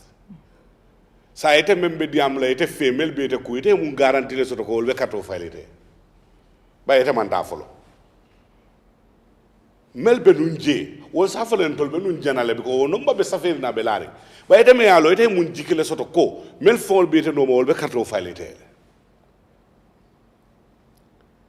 e ka fole ko political glitch UDP Ousseynou Dabo ñel men be ka fate mol be isondo mol le kula rek mo mantra fevo ke kan lafta ñe clean mo mantra fevo ke kan Ousseynou Dabo abe men ni ka kaburu ka banko bondi damen sandi mo ang nim feng han sabe o lodu la kilingol bari yalon ni mang mo kon dalila tala mo man kuno woto kila le fisata dunia hadama dingol beti abota family men fon kono kureis wala kon katambi dunia fengo beti adunga tele fisata ala hadama dingol men beda anin dunia fengol abunya na horomo ladna ala yada mo man kuno woto melka Ousseynou Dabo coalition building strategy better policy better whatever you have ni nombati je na fata o bela. You can have the best programs, the best strategy without the numbers. Nafata la. Ateta. Nga follow accept. Yaje wol be mu secondary lady. Ni nombati je hanim suwo kono. Nga kari nyo nene. Hani nyo bori luwo kono poids de lourd bi je poids de lesse bi je di momi mande we dal bu ka bono category boxing kilingola. Mol ka kari nyo nene tilibura kunte ba. E kanyim strategy ben fo. Bojang, it was a candidate-led one. It was not party-led. Candidate-led. Walana Adam Barrow can resign officially from UDP. I can independent. Walana UDP la Kuloroma use, Grele used. So mo left-led Juman la koreng. O candidate-led. I mean not that trust isul be for men not o kola. Idingo e ka wulule ya karandi ya kulu nya ken no meng na muso sota e badale buli bu ka kunoje fo e ke dingo faale o e ke konton withdraw balale ba mo no janko wakata wonya wo mansa kunda aman hani kari worosi mo beyalo ne mansa kunda be tama kan nyame nimmen keta o mansa kunda to mo te o tano la yo la UDP kan go wato na fare ka fare hanin be den man sakunda le nyinde UDP man sakunda de adu mel bebe sirin je e be man ke UDP de mel bebe minister yala wato wol man ke UDP so ni mol arresta fonye that time Minister of Interior bi jelo man ke UDP ngati mam bala wala wol so sotono e fon la miro kono le hada madu wara la miro mo control de kala fi mo la fana mote o control de bari même mu toñaati fana o fana bijel woni la fi ndako ma ke toña mu toña dronnet wonto Gambia e problème o sotol de nkole ko mo manya naka mira ko ka fevo ke Usain Dabole o UDP ntol bebe nyim banko kan l'hôpital la boru sota balea ntol bele boto kalama membe marso don bele boto kalama UDP mo UDP so ite be o menke kan ite ko be mo jube kan dalili tela biko galasi afala diamo ko jadi e ka kuma jama fo Usain Dabo be lola carte falo mena man sanji tallulo soto e ka fo e olpa minto fo jantol be mo olpa lati mo jole bi jamen tamita 47 years la abuka banjak hani mel wuluta 1980 o 79 bi wol be o sotale nka fo nyoy janne olpa bar political glitch miro concept yemel men dundi bol ka karbeten abela ka fo jang Usain Dabo to ka janne 3 years ka tela sign deportation order baro fo multa vindicate hani 3 years kumo nying baro ya fala diamu ka Usain Dabo to fa bara ko amad bale kay ko kananyul dam vindicated once again ko ku na fata mo la ka silun kilin dia mo tara dia ka tay dia de o ya fansata wondo Gambia no ali ngam fonyo nga banko bondi wala nationalism ti ko ne aju be ko ni UDP problem o soro wondo coalition te soto la nyim banko ka e ma fa ni Usain Dabo ko UDP tale ben sura bata UDP le o problem o la woti adam do bata UDP le la mi je Dabo bata UDP le so ni te problem o soro with UDP there will be no coalition. The majority of the political party mele sembo soro will be able to UDP. So natra kurangolem o natra mirarolem. Wonna ni ko ebe Usain li pala UDP busola nyul be li pala because be bota wol toko. Sa be jumal tom monne ba fala me nyaton kayake. What a problem oti. Gambia no le option ole soto. You either change or you stick with what you have. Continuity. Wodum manken tolti mantra woke kan tolla. Wala nan ko ali nga tunya fo ngata ite meta fengo nyini la adun dalilo me ati na yani ni ibe wala kan modo na rakaya ka folo wala fi of dinindiri fengo la faka tambitala adun dalil tabu nka kuma do fana moje ka electability for there is no candidate that is more electable than Usain Dabo. There is no candidate that is more electable than Usain Dabo. I give you a scenario. Moment he was in prison, his name is the campaign tool in 2016. Bantabate Jang, Satete Jang, Tunduti Jang. Me alon ko koleso tataje Adam Baro wulta diamola amafo ko nte fama mu Usain Dabo lede ni fa fada e man kuno banala ko da teta o mi dinkuru yalt. Thank you now. Dulati dia ma fo Usain Dabo to lem campaign team di Usain Dabo to wole Adam Baro gagnendi ikafanye he is not an electable candidate ite ikaranda min tole o ite mu mirasi falso bari hasidi anak anin jawya momo no be mol sondo mo kono ala dunia dala ay mol dani wala. Thank you. Ni o fo ko man la fi karla wala dalilo bari ko momento abe prison amantra band mol campaign tala fo winta president be siri woka o president bota o parti le. All right. Why bi safna de sa opinion rek nga bañ. Why did xam nga leena lolu dama ko de bay sa hel dudu man so de wa fi a waxuma la warloo interje waaye man xanaa li ma wax dama ne sa opinion man maa ngi wax suma opinion yow boo doo wax sa opinion fii da nga dégg ma déedéet if you are not comfortable with that if you are not comfortable with that you have to curb it in déedéet you are at times you are not democratic all people here yow including you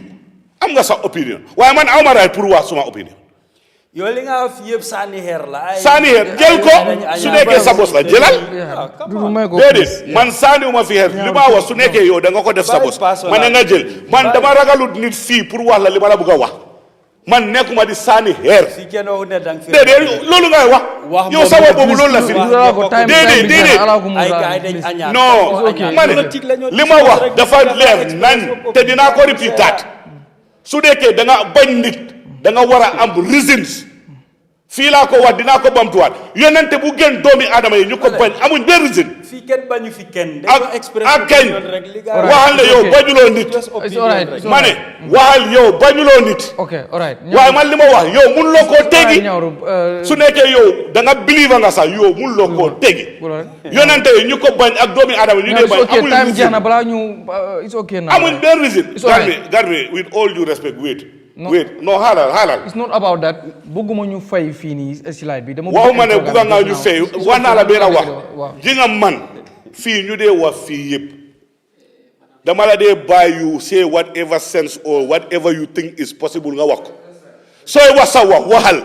soo felee ne xeer boobu sa bos la jël ko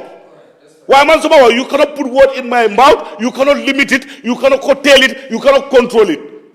mun loo koo def man kenn xëjuma si poosi nit man duma ganaar bu ñëw gaadu soo li ma wax dama koo wax mu straight non ñoom xam nañ ko because gis nañ fii lampa amut su ma waxee ne fii low voltage ñu foog ne comme propagande la man duma dee propagande non waxaati ko dañ ko dee waaw man nga ne waxaati ko waaw li ma si bugg a tënka mooy ne man pare naa si wax boobu li ma bugg a wax dafa set wecc because sànni katta réew nit waru ko toolaale ak doomi aadama nit an individual soo amee moom difference yow yaa ko yëg waaye fii de will take one stick ñu laa koo cabee 30 years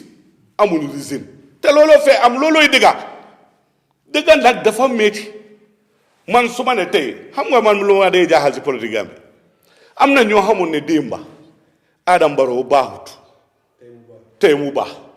démba amoon na ñoo xam ne Talib Bensouda bii bu UDP di ko jël amul tur buñ ko ooyut waaye tey ñoom ñooy say whatever they wanna say about that individual if you can change nga wax lu la ne loolu si yow la des Garmi loolu du question bi gis nga yow yaa nekk host soo laajee nit yow man yaa ma mun a tontu loo question man li ma wax man fii that is not the question that is not your say to say yow nekkuloo foofu di validate lan mooy question man liñ ma laaj about the coalition la te maa ngi joxe scénario man Garmi laa wax Garmi moom déedéet yow soo waxee Garmi yow man nga nekk di wax because man maa nekk di wax so ne that is not the question I'm the guy giving my own time su la neexee yow nga foog ne loolu du question bi man loolu lay wax lu mu waxoon Talib Demba Talib moo ko war a complain not yow man maa ko wax fii you are not Talib man maa ko wax yow man bi ko agenda bi yóbbu maa ko jaay dama ko wax yow amuloo benn moral authority pour nga wax ma le what personal man su ma demee personal du nii la moo demee alright it's okay now man su ma demee du yow da nga am problème no, please, if things that I say are not seated with you, that's your business. Yo, then I'm problem. No, please, Mr. No, he's getting too much. This is not the first time. Then I'm problem. No, Dede, you have a problem. If nobody was saying kola mengolo, jail kolon sa affaire la. Guy, I'm not right. The Gambian people are watching.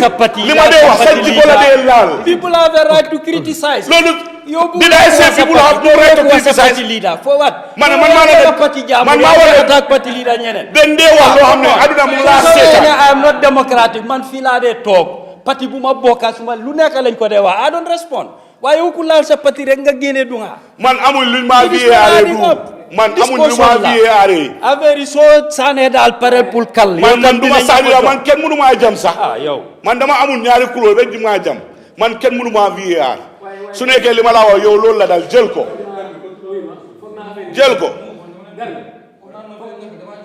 non foog naa affaire yi sax leer na léegi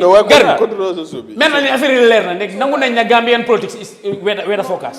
soo amee majorité tey 2-3 years later mënuloo am majorité waaye soo léegi Gambian politics bi nawet moo ko gën a nekk weda focus loolu leer na nañ Thank you, Mr. Komma.